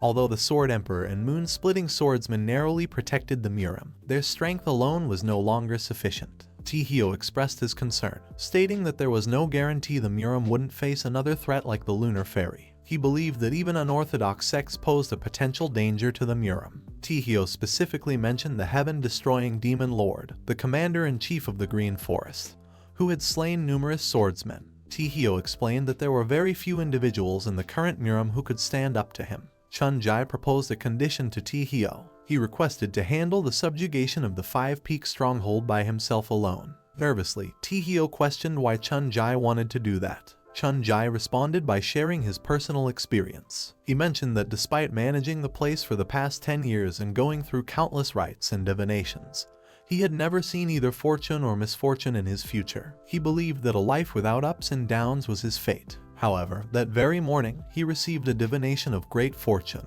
which he considered an opportunity presented by the divine teacher. Chun-Jai confessed that although he didn't believe the rumor that the Five-Peak Mountains bandit who excels in swordsmanship was the disciple of the heaven-destroying Demon Lord, he sensed a different energy surrounding him. He believed that if he raised this individual as a Wudang sect disciple, they could become the world's strongest swordsman, or even the Wudang Sword Supreme. This, in turn, would elevate the influence of the Wudang sect to new heights. Meanwhile, at the Five-Peak stronghold, someone approached Chief Poong and informed him that the construction of the Harmony Pavilion was completed. Chief Poong gazed at the newly constructed building and acknowledged it as the Five-Peak stronghold's Harmony Pavilion. As the stronghold expanded rapidly, Debyul's stronghold had assisted in constructing additional buildings to accommodate the growth. To fill these new structures, Poong Yoncho had recruited carpenters, advisors, and their families. The families behind Chief Poong observed the building with amusement, while the children eagerly approached it to explore. Chief Poong carefully observed the scene. Second brother asked him why do he look immersed in his emotions. Chief replied that he is reminded of the past when he saw such a lively scene. Suddenly, Hyungdo hurriedly approached Chief Poong, inquiring if he had seen Gyaka. Hyungdo had heard that Gyaka was teaching martial arts to Kion and Sobik, and he wanted to ask Gyaka as well. Second brother informed Hyungdo that Gyaka had gone into the forest, and Hyungdo regretfully realized he had arrived a step too late. Inside the forest, Gyaka began teaching Kion and Sobik the breathing method. Gyaka explained that they needed to memorize 300 words and started reciting them. However, Kion and Sobik quickly complained, finding it too difficult. Gyaka naively questioned if it was truly challenging, suggesting that with 10 years of practice, they would be able to accomplish it.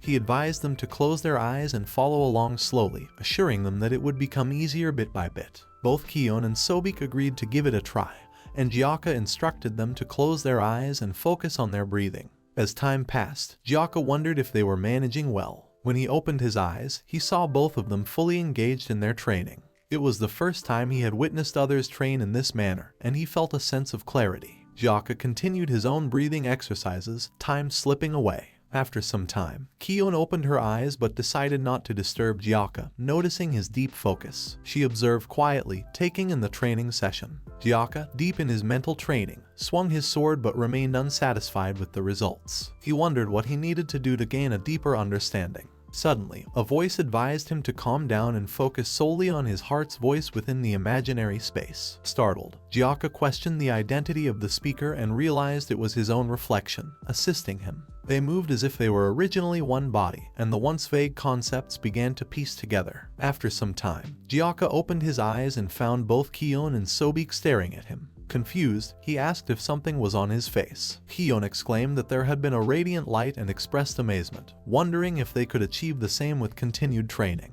Gyaka dismissed it as nothing significant, and instructed them to recite the words in the morning and at night while practicing their breathing.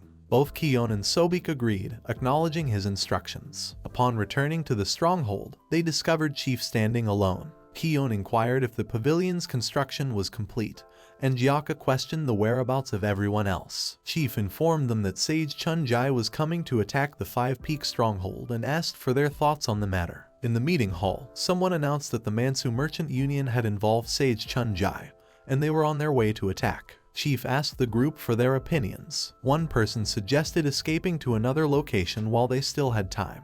Chief turned to Yonggak for ideas, but Yonggak emphasized that such tricks wouldn't work against someone like Sage Chunjai. He revealed that Sage Chunjai was an elder of the Wudang sect, the strongest of the sect and once even the strongest in Hubei. Yonggak warned that each of Chunjai's disciples was incredibly powerful, and it seemed hopeless to find a way to face such a formidable opponent.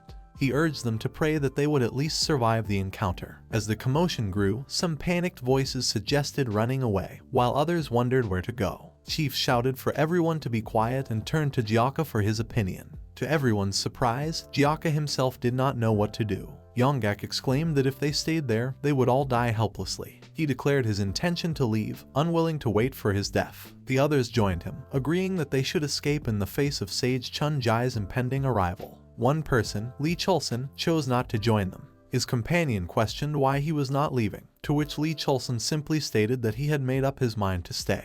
His companion shouted at him, accusing him of being mad and willing to die for a woman. Lee Chulson stood his ground, stating that regardless of what his companion said, he was staying.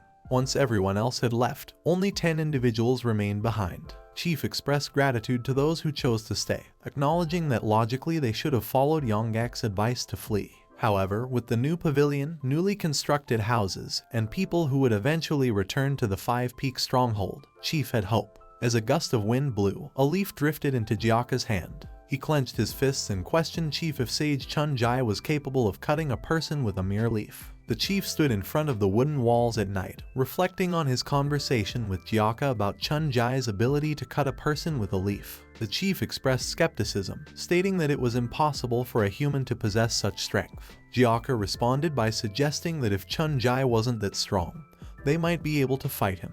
The chief, bewildered by this absurd statement, questioned if Gyaka was being serious. He contemplated the idea of Gyaka holding Chunjai in position momentarily, allowing them to launch a coordinated attack. However, he remembered Yonggak's warning that it might be impossible, and Gyaka would likely lose. The chief pondered whether it was right to put the children in a life or death situation as the only means to protect the stronghold. Gathering his resolve, the chief stood up and addressed the group. He acknowledged the 5 years they had spent there and the recent positive developments, such as the construction of the Harmony Pavilion. However, he believed that this was enough and expressed concern about constantly relying on Gyaka. He emphasized the strength of an elder from the 10 great sects, acknowledging that they had no chances compared to facing that kind of threat. With a heavy heart, the chief announced that the Five Peak stronghold would be disbanded. As the chief stood outside, trembling with his decision, the wooden wall suddenly collapsed, and a pillar fell toward him.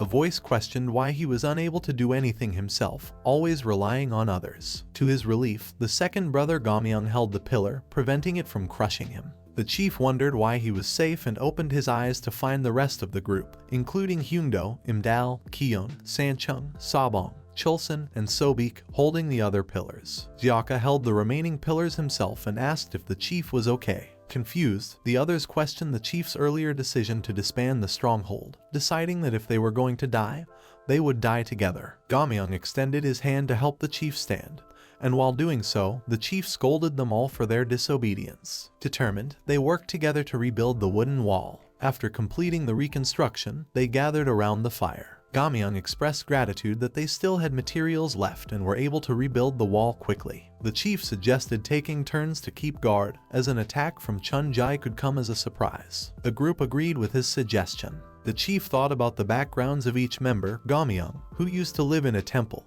Hyungdo, an escaped thief; Imdal, a petty thief; Sanchung and Sabong, former slash and burn farmers. Despite his own insignificance, they trusted him, and he considered them his grateful family. He expressed his feelings of luck to have them by his side. Gamyang playfully remarked that the chief was realizing it just now, eliciting giggles from the others. Kion called out to the chief, proposing that since they had decided to stick together, whether they lived or died, he should stop being petty and make them his sworn family. The chief asked Cholson, Sobek and Kion if they wanted to be a part of the family, and all of them replied with a resounding yes. The chief agreed, stating it was a good idea, and turned to his sworn brothers for their thoughts. Each of them expressed their support, and the chief declared that from that moment on, Cholson would be number 8, Kion number 9, and Sobek number 10. He expressed his reliance on all of them and referred to them as his family, drawing inspiration from the Oath of the Peach Garden and the Three Kingdoms. Despite their lack of education, they lacked nothing.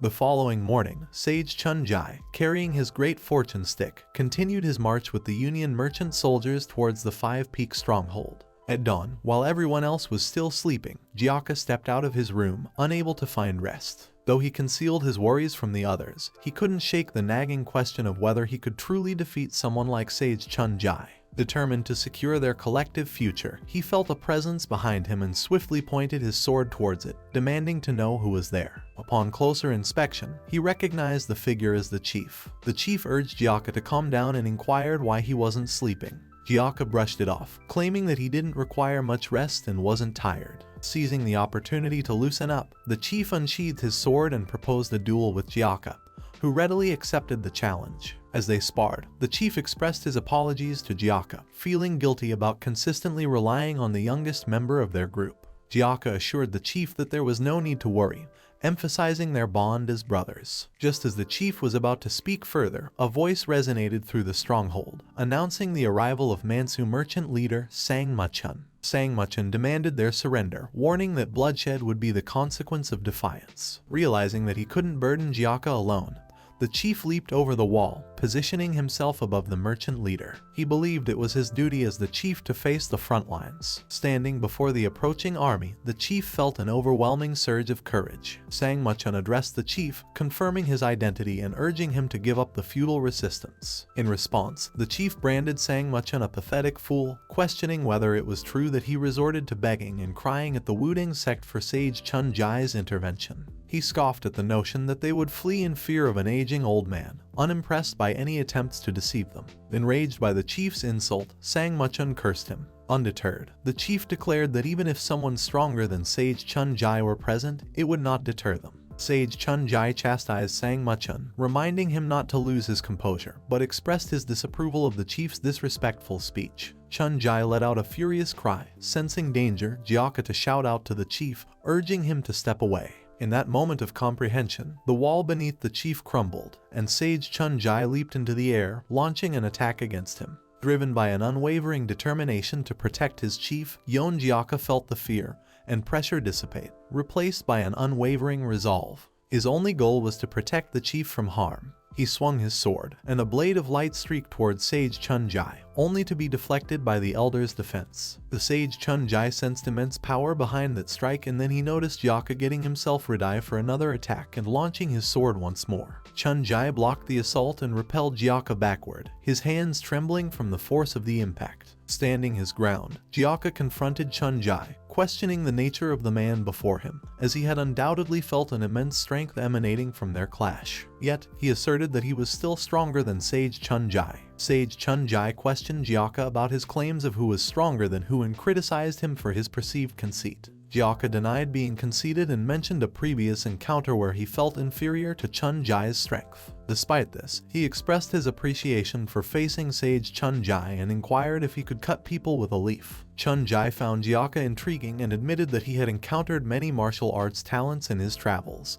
but none as fearless as him. He decided to give Gyaka a chance to prove himself against the talents he had met. As they clashed, the shockwaves pushed everyone back. Chief Poom, who had been unconscious, woke up in surprise, realizing that both fighters were evenly matched. Impressed by Gyaka's skills, Chun-Jai encouraged him to stay alert and think ahead in their fight. Gyaka launched another powerful attack, and Chun-Jai, taken aback, thought that Gyaka might indeed be the disciple of the heaven-destroying demon lord. Curious about Gyaka's master, Chun-Jai inquired, and Gyaka pointed to the skies with his sword, revealing his mysterious origin. Chun-Jai laughed and admired him even more, realizing why he received the great fortune divination. Chun-Jai tells that if it is him, then he is capable of mastering all the advanced techniques of the Wudang sect. Gyaka, however, claimed not to know about this and asserted that he didn't need it, but Chun-Jai insisted that he would need to learn it from now on.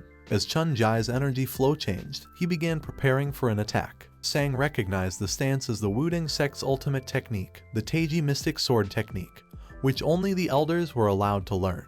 Jiaka charged towards Chun Jai, who confidently dodged his attacks and urged him to focus. Chun Jai swiftly moved behind Jiaka, launching a surprise attack. Jiaka struggled to react in time but managed to withstand the strike. Undeterred, Chun Jai created platforms in the air to gain height and executed a powerful sword strike from above. Jiaka braced himself, inviting Chun Jai to bring it on. The resulting explosion obscured the battlefield, and Chun Jai, still standing, admitted that he hadn't fought without holding back in a long time. He realized he had lost control of his strength in the heat of the battle. Suddenly, he noticed a light shining through the dust, and as it cleared, he saw a figure resembling a dragon in front of him. On the eastern side of Loyang, at Waryong Manor, a group of elders gathered to watch some youths demonstrate their sword skills. Among them was Mubik, who had trained at the Nangong clan for the past decade. He expressed gratitude to the elders for attending and announced that he had learned many things during his training.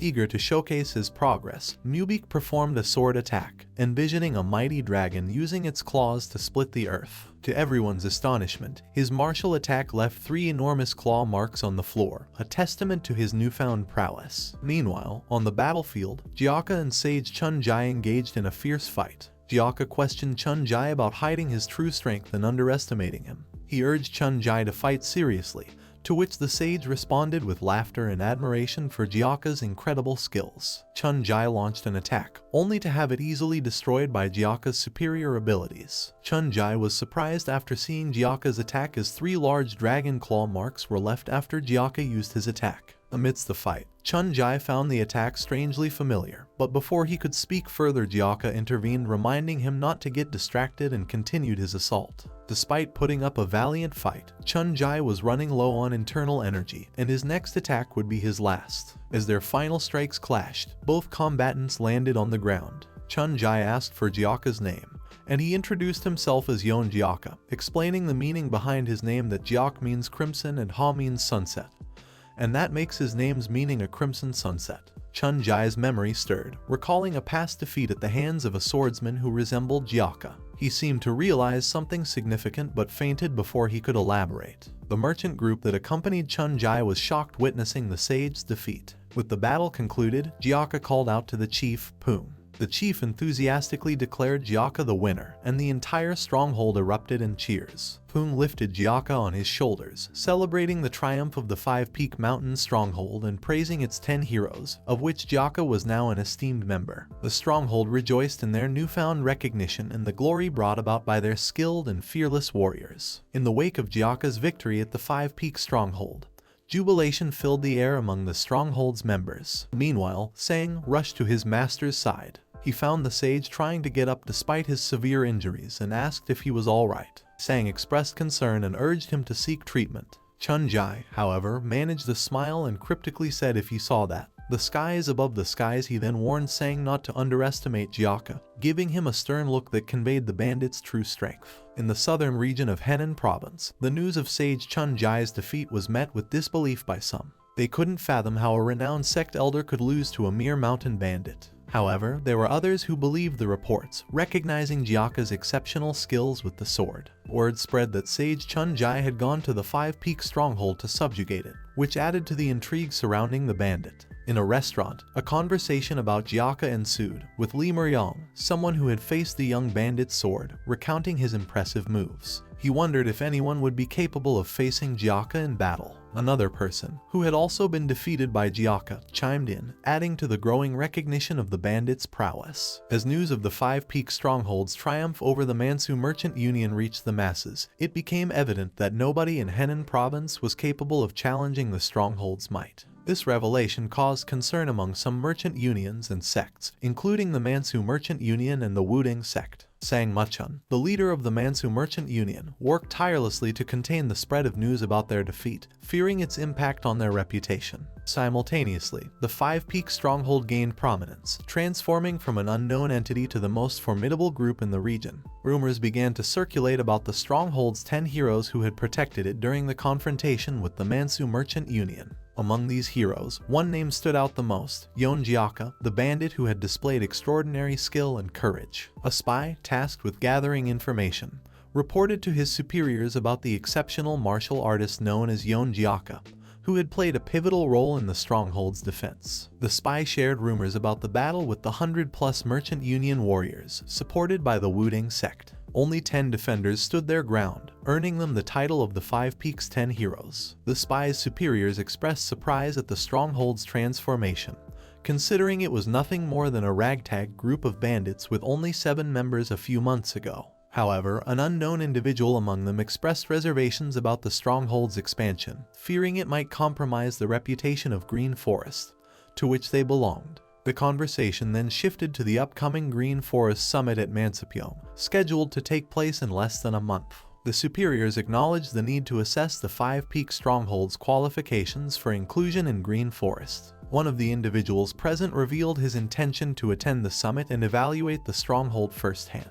Within the Five Peak Stronghold, at the Harmony Pavilion, a man pleaded for mercy before the chief. He assured the chief that he would never abandon the stronghold and begged for a chance to stay. In a moment of suspense, the chief appeared to be contemplating the man's plea, giving him an intimidating look. Unexpectedly, the chief patted the man on the back, welcoming him back to the fold and expressing gratitude for his trust in them. The man, relieved and moved by the chief's forgiveness, promised to repay this act of kindness. Second brother Gamyung expressed concern about the chief's leniency, suggesting that such mercy might weaken the stronghold's image. Gamyung emphasized the need to select individuals who would remain loyal no matter what challenges they faced. Chief Pung shared his frustration at not being recognized as part of Green Forest, despite their expansion and the battles they had fought. He yearned for acknowledgement from the existing Green Forest strongholds and the opportunity to join forces with them. Chief Pung revealed his desire to prove the Five Peak Stronghold's worth at the Green Forest Summit. Understanding the need to protect the stronghold while they were away, Gamyung suggested working harder, considering the increasing number of mouths to feed. Chief Pung acknowledged Gamyung's dedication and assigned him a crucial role in the stronghold's defense during their absence. Gamyung informed the chief that Jiaka had gone to search for Sage Chun-jai.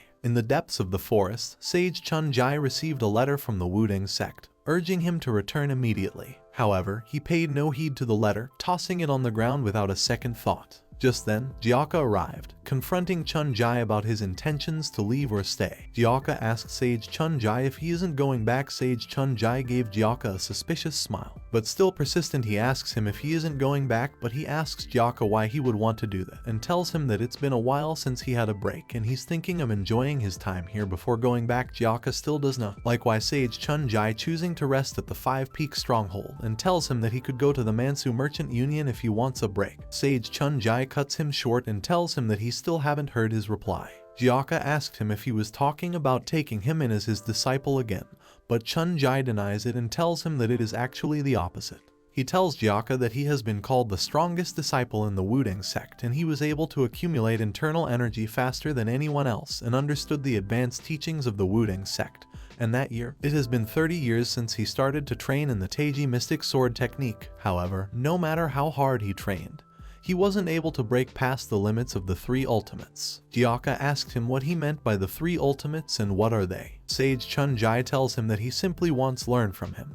But Jiaka tells him that he is not going to teach him the demon-slaying blade technique because that's something that Gamyung specially taught only to them. Chun-jai clears the misunderstanding that he doesn't want to learn the demon-slaying blade technique, but he wants to observe Jiaka and asked if that would be enough. He then told Jiaka that this would be a pretty proposal for him too, and showed him an attack while throwing a punch towards Jiaka but stopping right before it hits him. But shockwave from that punch destroyed the trees behind Jiaka. Jiaka, surprised, asked him how did he do that. Chun-jai tells him that he could teach him that, but he has a condition and it would be kind of a deal. Jiaka asked what it would be. Chun-jai replied that if Jiaka gave him a piece of advice then he would teach him where he is lacking. Chun-jai tells him that he is already strong but he hasn't been able to make use of that power. That was because he still doesn't understand the basic theories of martial arts yet, and when he has mastered the basics, his martial arts will grow to a deeper level as well. He then asks Jiaka what he will do. They both started training together, and while taking a walk together, they found a child approaching them. Chun-jai asked him what's wrong, and the child brought out a flower and gives it to Sage Chun-jai, saying that it is a present for him.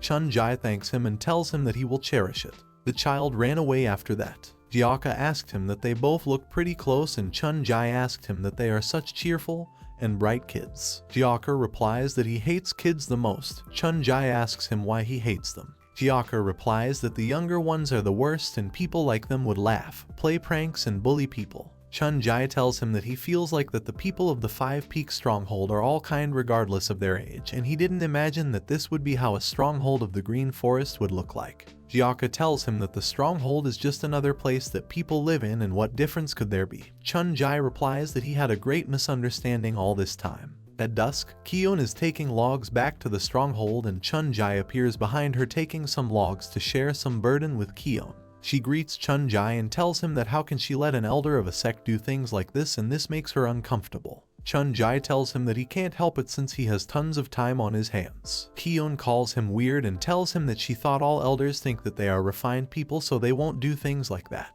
Chun Jai tells her that he too had certain biases towards mountain bandits, and Kion asked what changed his mind. Chun Jai replies with I wonder, and he said that a place like the Five Peaks Stronghold is a good place. Kion agrees with him and tells him that Five Peaks Stronghold isn't the same as others. Most of the strongholds are bandits, used to be robbers, but most of the people here were just people who ran away because it was hard to make a living.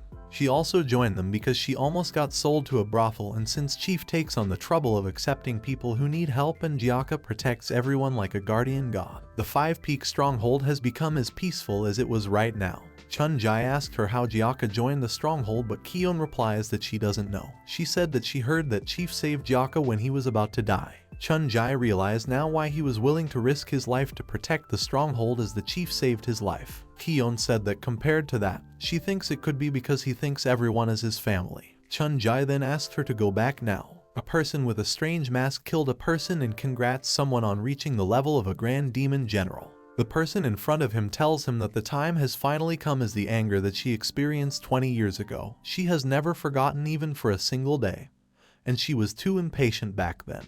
She continues that however, that's no longer the case, and the Sword Emperor, the Moon-Splitting Swordsman, and all the other sects in the Jianghu will all bow down under the feet of her, the Lunar Fairy. The demonic head of the Henan province, Shim Yonggak, he is called Henan because it's very difficult to make it out alive after encountering him, but is now in a desperately dangerous situation. A group of men sit at a table in Haga town.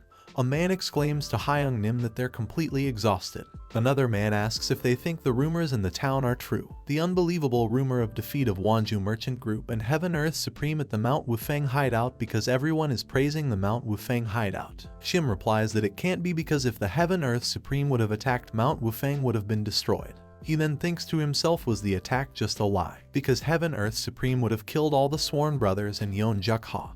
And if so, then it would have been just a mountain with only the bandit union's name, and then he would have emerged as a hero to them and become the hideout's leader, but his plan would have failed. Suddenly he hears someone talking about the 10 Wufeng elites and how they defeated the White Wolf squad leader and the elder of the Wuding sect easily. He further heard them say that they are accepting people who left them earlier, and there are plenty of people in the hideout, and more people visit after hearing the rumors. Shim thinks that bringing the Heaven Earth Supreme must have been a bluff, to which another man asks what should they do now since the plan failed. Shim gets angry and shouts, is he doubting his plan? The man replies that's not what he meant, but Beek Jio Hyung Nim suggested they should go to the Chaifeng hideout, but they instead followed him, so before going to Wufeng hideout they need to believe. Shim interrupts and says didn't they just hear people saying they're re-accepting people who once left them? Another man replies they will need a lot of members to maintain such a large hideout, and they shouldn't worry. Also, the Chaifeng hideout leader is very cruel.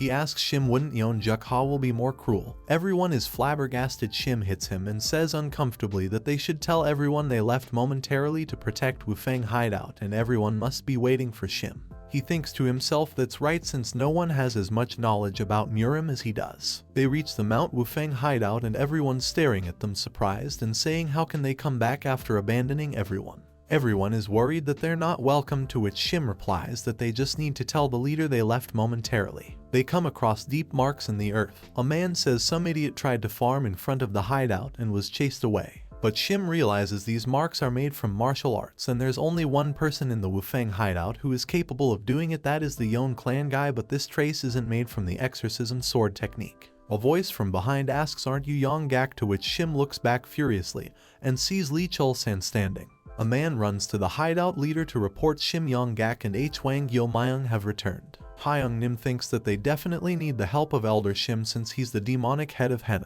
Hyung-nim is thinking about if they should accept them back or not, and on the other hand Shim and Chul-san start fighting. A man rushes and stops both of them with just one finger. Shim is shocked and thinks to himself, was there anyone else this strong except the Yon clan kid? Chul-san replies, Ajasi, don't stop him as he's going to defeat him. He says that the Heaven-Earth Supreme should not interfere between his fight. Shim is shocked to know he's the Heaven-Earth Supreme. Shim realizes that perhaps the rumors were true and the Heaven-Earth Supreme was defeated by Wufeng hideout. Shim asks Ajasi what he's doing here, to which a young boy walks out and replies since he's an outsider, what will he do with that information, and how dare he return after causing such a big scene, and that he should prepare to fight. Shim is walking up the highest cliff in Wufeng hideout and thinking, how did he, the demonic head of Henan, has to undergo such shame, and he will never forget what the Yon clan kid did to him. Few hours earlier Yon Juk-ha was thrashing Shim for betraying the Wufeng hideout, and he thinks to himself that he can't be human, his strength is of a demon. As he reaches the top of the hill he feels a very strong aura that is enough to surpass Yon Juk-ha. He goes on further to take a look and is surprised to see Heaven-Earth Supreme sparring with Juk-ha. Juk-ha seems really excited to see the new technique of Heaven-Earth Supreme and says this is gonna be fun. They both launch at each other with full speed, both seem at par with their powers, but then Ajasi launches a full-blown stab at Juk-ha, and he's nowhere to be seen among the dirt. Shim thinks that there is no way Juk-ha would have survived such a blow. As the furt settled down, Juk-ha is seen unscathed and says that was really dangerous, and now he will also go all out with his power. Shim couldn't believe his eyes at what he just witnessed. He can't believe an elder of the Wudang sect is training with a mere bandit. If the Order sect came to know of it, they'd be very furious. Ajasi smiles and replies to Juk-ha, come on, he hasn't even demonstrated his real power yet. Juk-ha launches the Nine Heavens World technique and sent a slash with his sword director at Ajasi. The impact was so powerful that even the sky had split. Even Juk-ha is surprised at his own attack and thanks Ajasi, and says that his skills have improved because of him. Ajasi smiles and says even his bones wouldn't be left if it directly hit him, and withdraws his sword, to which Juk-ha replies that they should train more since Ajasi hasn't shown his real skills. Ajasi replies he didn't want to lose the confidence he gained, and that's enough training for today. He puts forward his hand to thank Juk-ha. Juk-ha says it just started to get fun, to which he replies if he ends up taking more of Juk-ha's hits he would be wounded and end up staying more months, and he has to return to his role of Wudang sect's elder. Juk-ha smiles and replies he thought he wanted to stay and become a bandit, but he wanted to return. Ajasi replies that it was a great experience and he wishes to someday repay the favor as they both shake hands. These few months training had taught both of them a lot. The Heaven-Earth Supreme felt content about Juk-ha's growth. He left quietly before summers, hoping that one day Juk-ha will come to central plains of Murim. Shim was speechless after watching all this and thinks he should just give up on his plan to take revenge on Juk-ha. A month later, a man is going through Mount Wufeng hideout and compliments the view. A big bear stands behind him. He says to himself, do the beasts not know any fear? He then looks at 3 dead bear cubs which he killed because they were in his way and realizes it's their mother. The bear charges towards the man. He takes out the claws o' his fingers and announces Ayin Gale the feline lord am not that merciful as he slices the bear with his claws. Green Forest's Commander-Chief Heaven, the formidable and undefeated destroyer demonic lord, Seokmuhi. His origins were unconventional, for he once worked as an odd job worker at the revered Shaolin Temple. Uninterested in conforming to the temple's values of Buddhism, Seokmuhi sought to learn their renowned martial arts without shaving his head. His exceptional physical abilities and monstrous strength set him apart, but he was perceived as far removed from the path of Buddhism. One fateful day, while rummaging through a forgotten corner storage of the temple, Seokmuhi stumbled upon an old and neglected Buddha statue. Curiosity sparked within him, and he felt a mystical connection with the statue, as though it held secrets waiting to be unveiled. He believed that if he diligently cleaned the Buddha statue, it might impart martial arts wisdom to him. With meticulous dedication, Seokmuhi began cleaning the statue, only to accidentally break it. However, fortune favored him, as he discovered a hidden treasure inside the statue, an ancient martial art manual known as the Dark Heaven Asura Manual. This discovery proved to be a pivotal moment in his life. Fueled by the knowledge from the manual, Seokmuhi left the Shaolin Temple and embarked on a journey across the world. His martial prowess and fame grew, and he eventually assumed the mantle of the Commander-Chief of the Green Forests. As the Heaven Destroyer Demonic Lord, he gained notoriety across Jianghu. But Seokmuhi's journey didn't stop there. Seeking to expand his legacy and share his power, he took in 12 of the most exceptional bandits from across Gyeongju as his disciples. He imparted to them the Dark Heaven Asura manual, transforming them into a group of formidable warriors, known as the Grim Reapers, or the 12 demonic generals of Green Forest. In the midst of this formidable power, the story shifted to the Five Peak Stronghold. The emissary of the Green Forest, Yinwin Sovereign, arrived at the stronghold's gates. With an air of arrogance, he introduced himself as a direct disciple of the Heaven Destroyer demonic lord and demanded that everyone pay their respects to him.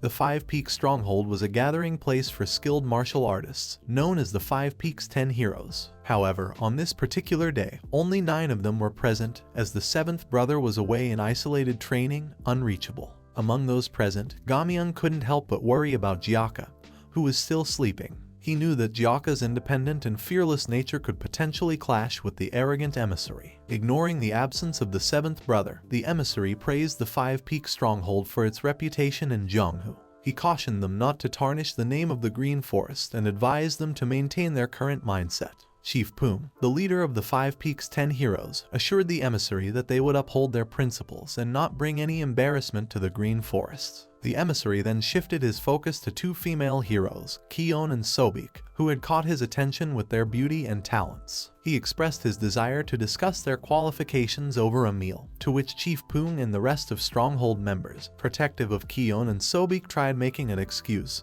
Chief Poong told him that he can't let him starve like that and they should go eat something. The emissary told the chief that he is not done talking and he has something more to say. Kion inquired about the purpose of the emissary's visit. Intrigued by her eloquence and beauty, the emissary revealed that he had come to assess whether the Five Peak Stronghold was truly qualified to be part of the prestigious Green Forest. He commended the stronghold's contributions to the Green Forest's reputation in Henan province. He expressed admiration for the amazing talents he had witnessed and acknowledged the potential they held. In an unexpected twist, the emissary officially proclaimed the Five Peak Stronghold as part of the Green Forest, inviting them to the Green Forest Grand Summit to be held in Gyeonghan's Mansapyeong in the 10th month. This unexpected recognition brought joy and excitement to Chief Poong and the entire stronghold. The emissary handed Chief Poong a scroll as a symbol of their new affiliation. As the emissary concluded his business, Chief Poong made sure he would be treated well and asked Gamyeong to show him a good time. They escorted him out towards the Hejia village's brothel. Chief Poong inquired about Jiaka's whereabouts, and Gamyeong informed him that Jiaka was still asleep. Worried about potential conflicts, they attempted to leave before Jiaka awoke, hoping to avoid any complications with the emissary. Yin-Gale is sitting at a table with the Mount Wufeng hideout leader having food and drinks. The leader asks him calmly how does he like the food, is it good or not? He first thinks the food is not bad, but all he could think about was the 2 girls from the hideout earlier, so he deliberately says the food is bad and orders the leader to bring those 2 girls out. The leader hesitatingly says something, but Yin-Gale cuts them mid-conversation and says what are they whispering, and why are they not hurrying to call for them? The leader replies they wouldn't come near the drinking area even if they were to call them. Gale smashes the table and shouts that they should come when he calls for them, and what does he mean they won't come? He gets up and marches towards the mountain hideout and says bring them in front of me, and if they fail to do so then they must get ready for facing the elimination of Mount Wufeng hideout from today. The leader tries to stop him but he won't stop. He stands outside the mountain hideout and shouts to come out this instant. The girls wake up confused, wondering what's the ruckus is about as they walk outside.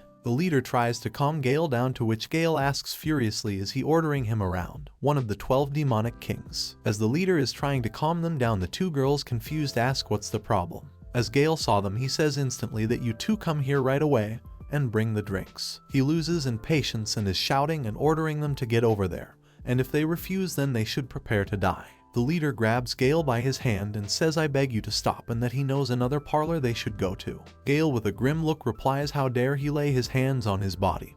He takes out his claws and says they are really testing his patience. The leader scared replies that's not what they meant and they are doing this for his sake. But Gale is very furious and is not ready to listen to anything. He then says is it because everything on the hideout belongs to the leader that he's not ready to hand over the girls? The leader replies in a very feeble tone that he should stop shouting or something bad might happen. Gale becomes more angry and does not understand why these people have a death wish. Juk-ha says from behind the crowd, "Who is the idiot who isn't letting anyone sleep?" Gale is surprised and looks back to see who called him an idiot. He asks angrily who is it, to which Juk-ha again replies if he's drunk he should just go to sleep. As he cannot see who is it speaking, he thinks it's one of the crowd members and says they should come out at once, and he's going to kill them. Juk-ha walks out and says, "I'm here, how will he kill him?" Gale thinks to himself, is this young man mad, as why would he mock one of the 12 demonic kings, and why is no one stopping him? Juk-ha replies, what is he doing? He just asked how is he going to kill him. Gale thinks he is just a crazy kid and killing him will only dirty his hands, and that he shouldn't so it considering his position in Muram and Bandit Union, and it's common for a hideout to have an idiot or two. He sighs and orders to bring the drinks quickly. Juk-ha mockingly says where is he going mid-conversation, is he scared? Hearing this, Gale turns furious and launches his attack towards him.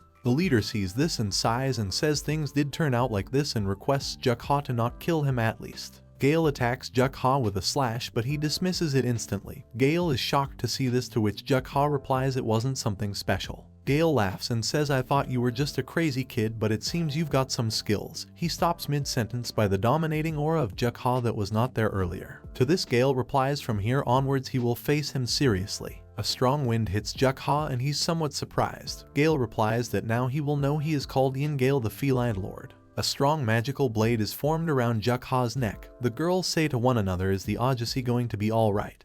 The leader says to his subordinate should they stop them, but he replies how are they gonna do so? Gale closes his grip on Juk-ha and says that cutting his head off instantly. This technique is as easy as breathing to him, but he won't kill him off until he beg and plead Gale to spare him, and he will make him arrive death very slowly so that he realizes how greatly he has sinned. Juk-ha replies he just went with his move for fun and that he doesn't know when to stop talking as he destroys Gale's technique with ease, then asks him to stop playing around and face him properly. Gale couldn't believe his eyes at how easily he broke his technique. To this, Juk-ha replies, don't you see it coming it off that easily? Gale thinks to himself that he is sure he applied the technique properly, and his technique instantly neutralized the 9 sect elders. Juk-ha provokes him to attack properly while he is thinking how was he able to do that, since he knows even if he's drunk he applied it properly. He then remembers that the levels of the leader were quite normal, so he wondered how were they able to conquer a region in Henan province, and if the strength of the 10 Wufang elites came from this kid alone.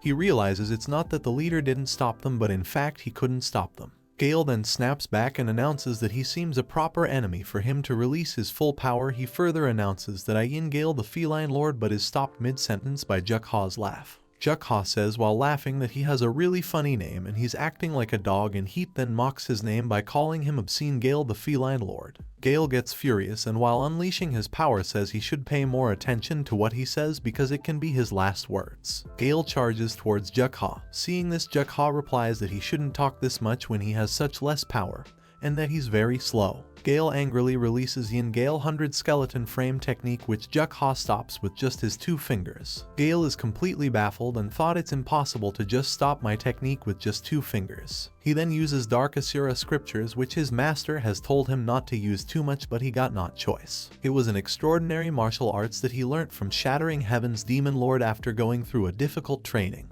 He hasn't lost a battle ever since he learnt it, and it gave him an upper hand over the elders of 9 sects. He shouts angrily that Juk-ha made him do it, so he shouldn't resent much as he releases the technique, but is in shock to see Juk-ha dispersed it with just his 2 fingers. Juk-ha snaps his fingers back and introduces himself to Gale as he goes on to attack Gale, and says to him that his siblings are not a toy that he can play with.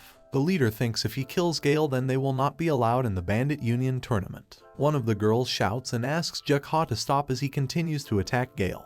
Juk-ha proceeds to attack Gale, who is already surprised by his strength. As he's about to throw his punch, everyone present there can feel the presence and are blown away by his power. Gale thinks to himself that is he about to lose. As Juk-ha is about to hit him, there is a Grim Reaper standing in a boat and thinks is he dead, but he can't die, he still has to. He then snaps back to reality. Juk-ha stops right before his face and the power from his punch creates a strong wind. Gale is terrified to see his power and asks himself what kind of monster is he. Juk-ha looks down on him grimly and says if it weren't for his elder sister he would have sent Gale to hell, and he should consider himself lucky. As Gale sat there terrified. Gale laughs nervously. The Feline Lord didn't even use the full extent of his power, however he couldn't help but lose his will to fight because he felt the same pressure as the Shattering Heaven's Demon Lord. Scared, he exclaims let's stop and that he made a mistake because he was drunk. Jukha says angrily so he's aware that he has made a mistake and he should be careful next time he drinks. Then he asks him to go away after greeting his brothers and sisters so that he can go back to sleep. Gale nervously says that there are certain ranks among the bandit union and he should not greet them. Jukha, annoyed, says I'm already sleepy. Is he going to irritate him like this? Gale hastily greets them as brothers and leaves and says let us again meet in Wannan County. The hideout leader are shocked to be called brothers by one of the 12 demonic kings. Since the bond between the higher-ups and underlings is of brotherhood, the fame of the 10 Wufeng elites increased. But the people of Wufeng hideout were not particularly happy about that, since they had thought Yon Jukha was stronger than the 12 demonic kings. Respect for him was at its peak. The leader asks Go Mayang, his subordinate, will they really be okay in Wannan County, to which he replies that since they have Jukha they should be okay. As Gale is running out of the hideout, he thinks what an embarrassment, and to think there was a monster hiding in the hideout. If he participates in the Bandit Union tournament, it will create chaos amongst the hierarchy of the Bandit Union, and he should report it to the head hideout leader instantly. A group of people who identify as the Suwal merchant group are stopped by an unknown person. The Suwal group leader asks angrily who is it that stopped them, do they have a death wish? The man on the other side replies the sun's about to set and they must be facing a lot of difficulty going through the mountains and that he has to check for something.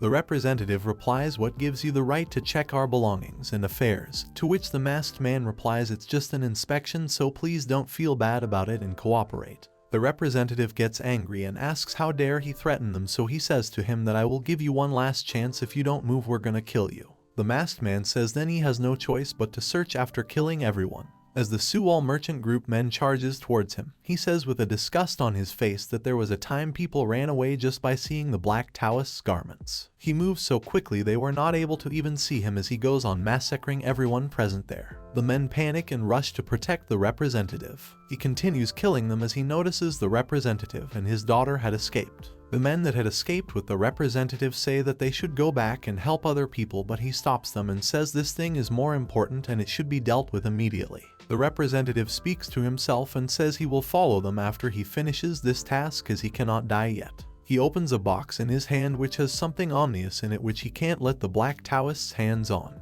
In the dazzling moonlight, there comes a sudden thud, and where people seemed they were running for life, the group of people seems to run away from the mountains and take pause to gasp for air. The lady behind claims she was tired and couldn't move further. Listening to this, the old man yells aggressively in a frightened tone that they were running for their lives. A man alerts the old man, who was known to be the representative, as he senses some suspicious group of people ahead of them. The representative orders his other members and alerts them to be prepared for the combat. He recalls the past event and assures the group to survive the war at any cost. There appears the merchant group stands face to face with the representative, who threatens to attack the group at no cost. Far away from them appears the campfire where people were surrounded, and the guy states the fact.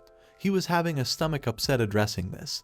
He raises where the representative and his group were gazing toward him upon the situation. 3 days ago, at Mount Wufeng's hideout, there were the preparations to head towards the tournament which was to be held, and the person was struggling to get dressed upon into the attire and was getting ready for the Bandit Union tournament. There appears an old man who was curiously stating about the Nangong clan, which was known to be Hefe, and he also conveys a statement in a cautious tone stating that the Sword King Nangong Byok was one of the greatest experts with whom there shouldn't be any sorts of enemy issues. There speaks Hyung Nim in a disguised tone that the old man made them get ready as such as he was afraid of that team. Then the old man spaces out stating the fact about how powerful the Sword King could be for them to face him. There comes a soft voice from addressing the men standing there as brothers, and these were Sobik and Uni, who were also to be a part of the bandit tournament. Hyung Nim was mesmerized by how his siblings were looking in the dress they have chosen to wear, and complimented them as being much better than the celestial maidens. Later, a voice appears from behind in a confused tone asking Hyung Nim whether he was dressed properly or not. There he was Juka, and looking at him the two sisters were amazed by how handsome he was looking in those clothes. The whole team starts off walking towards their destination to reach the bandit tournament. The man named Hwang Mayang was promising to hide the mountain hideout against the enemies, and assuring this the team moves out to start their journey. They keep the talk going as to what to answer if they face the merchants group on their way. Talking over this, Hyung Nim states the fact aloud that they were known to be the members of Soaring Dragon School, and there appears the merchant leader Jang Han Young. Then Hyung-nim speaks to him with sarcasm, saying they weren't traveling in the same way as him, making a suspicious thought arise in the merchant's mind, and he claims that he never heard about the Soaring Dragon School. Looking at those members around, as he could see the powerful auras they possessed, where Juka was identified to have unprecedentedly great aura amongst all. Seeing that the dawn was about to break, the merchant sought help from Hyung-nim and other members, for which the merchant promised to reward them accordingly. The scene starts with an argued statement regarding the refusal of getting into association with the merchant's group. The old man keeps talking regarding the deal he got to make to get together with another group, and where the old man states that it was a strange proposal of them offering the gold out of nowhere. And there was the suspicious item too, and he states that it was the expenses equal to about 2 months' mountain travel expenses. The lady terms the fact of not having any difficulties in their way if they too moved in the same direction. Brother Shim points out the fact that they were having enough funds to sail off to the way they wanted to travel and reach their destination, and also warns the group around to not fall into unnecessary trouble by attempting to escort them. He grins towards the lady, saying that she wanted to imitate the martial arts hero, and brings back to the point of focusing over the Bandit Union tournament which was to be held. In an embarrassed tone, the lady ignores the fact, and the group here starts with the thought of moving from their campsite and proceeding the journey ahead, learning that they would also be attacked as the merchant people they faced before. The old man notices it was getting dark but still agrees to the fact to move over through the journey. Everyone around starts to pick out their belongings which were gathered around their campfire. Sobik and Annie move around to get their belongings around the trees. Meanwhile, Chulsan gets spaced out and tries to impress Sobik by pulling up on the heavy belongings and starts to blush at these thoughts. Suddenly, there seemed a drop from the sky, and Shak Chulsang looked up and finds there was a ninja warrior who starts to swing the sword against Sobik, threatening to the fact that all will be killed at this moment. Rushing towards her, manages to push Sobik aside and gets slashed by the sword attack thrown by the opponent. This sound made others alert around, and all seem to run towards Chulsan. The ninja still tries to attack the people around. In a blink, he gets a swung kick and he falls far away into the bushes with a loud bang sound. All around were concerned as to what happened to Chulsan, as he was badly wounded and his cuts were deep. Sobik starts to question him what was that foolish act to save her, and claims she could have done on her own and he wouldn't lie down there in the miserable position. Brother Shim keeps calling for Juk-ha, as he states they got to leave before the situation got worsened, and starts to handle the wounded Chulsan. Yeon finds himself surrounded by a gang of ninjas who are gazing at him and seem to be ready to attack him at that moment. The old man starts to panic at how the situation was turning violent for them, as enemies were attacking them in the mid of their journey which had been feared. Juk-ha addresses people around to just run to the nearest village to get wounded Chulsan treated, and he would fight off those enemies. The group members start to run off searching for the village. Meanwhile, Juk-ha fights the enemies off, giving them a tough fight and seeming to overpower them. Knowing he wasn't an ordinary guy, the gang tends to attack him until he fell off the situation. So that is it for this video. Guys, hope you enjoyed it. So if you like the video, then hit that like button and leave a comment for the next part. Most important, subscribe and press the bell icon for notification. I will meet you in the new video. Till then, bye.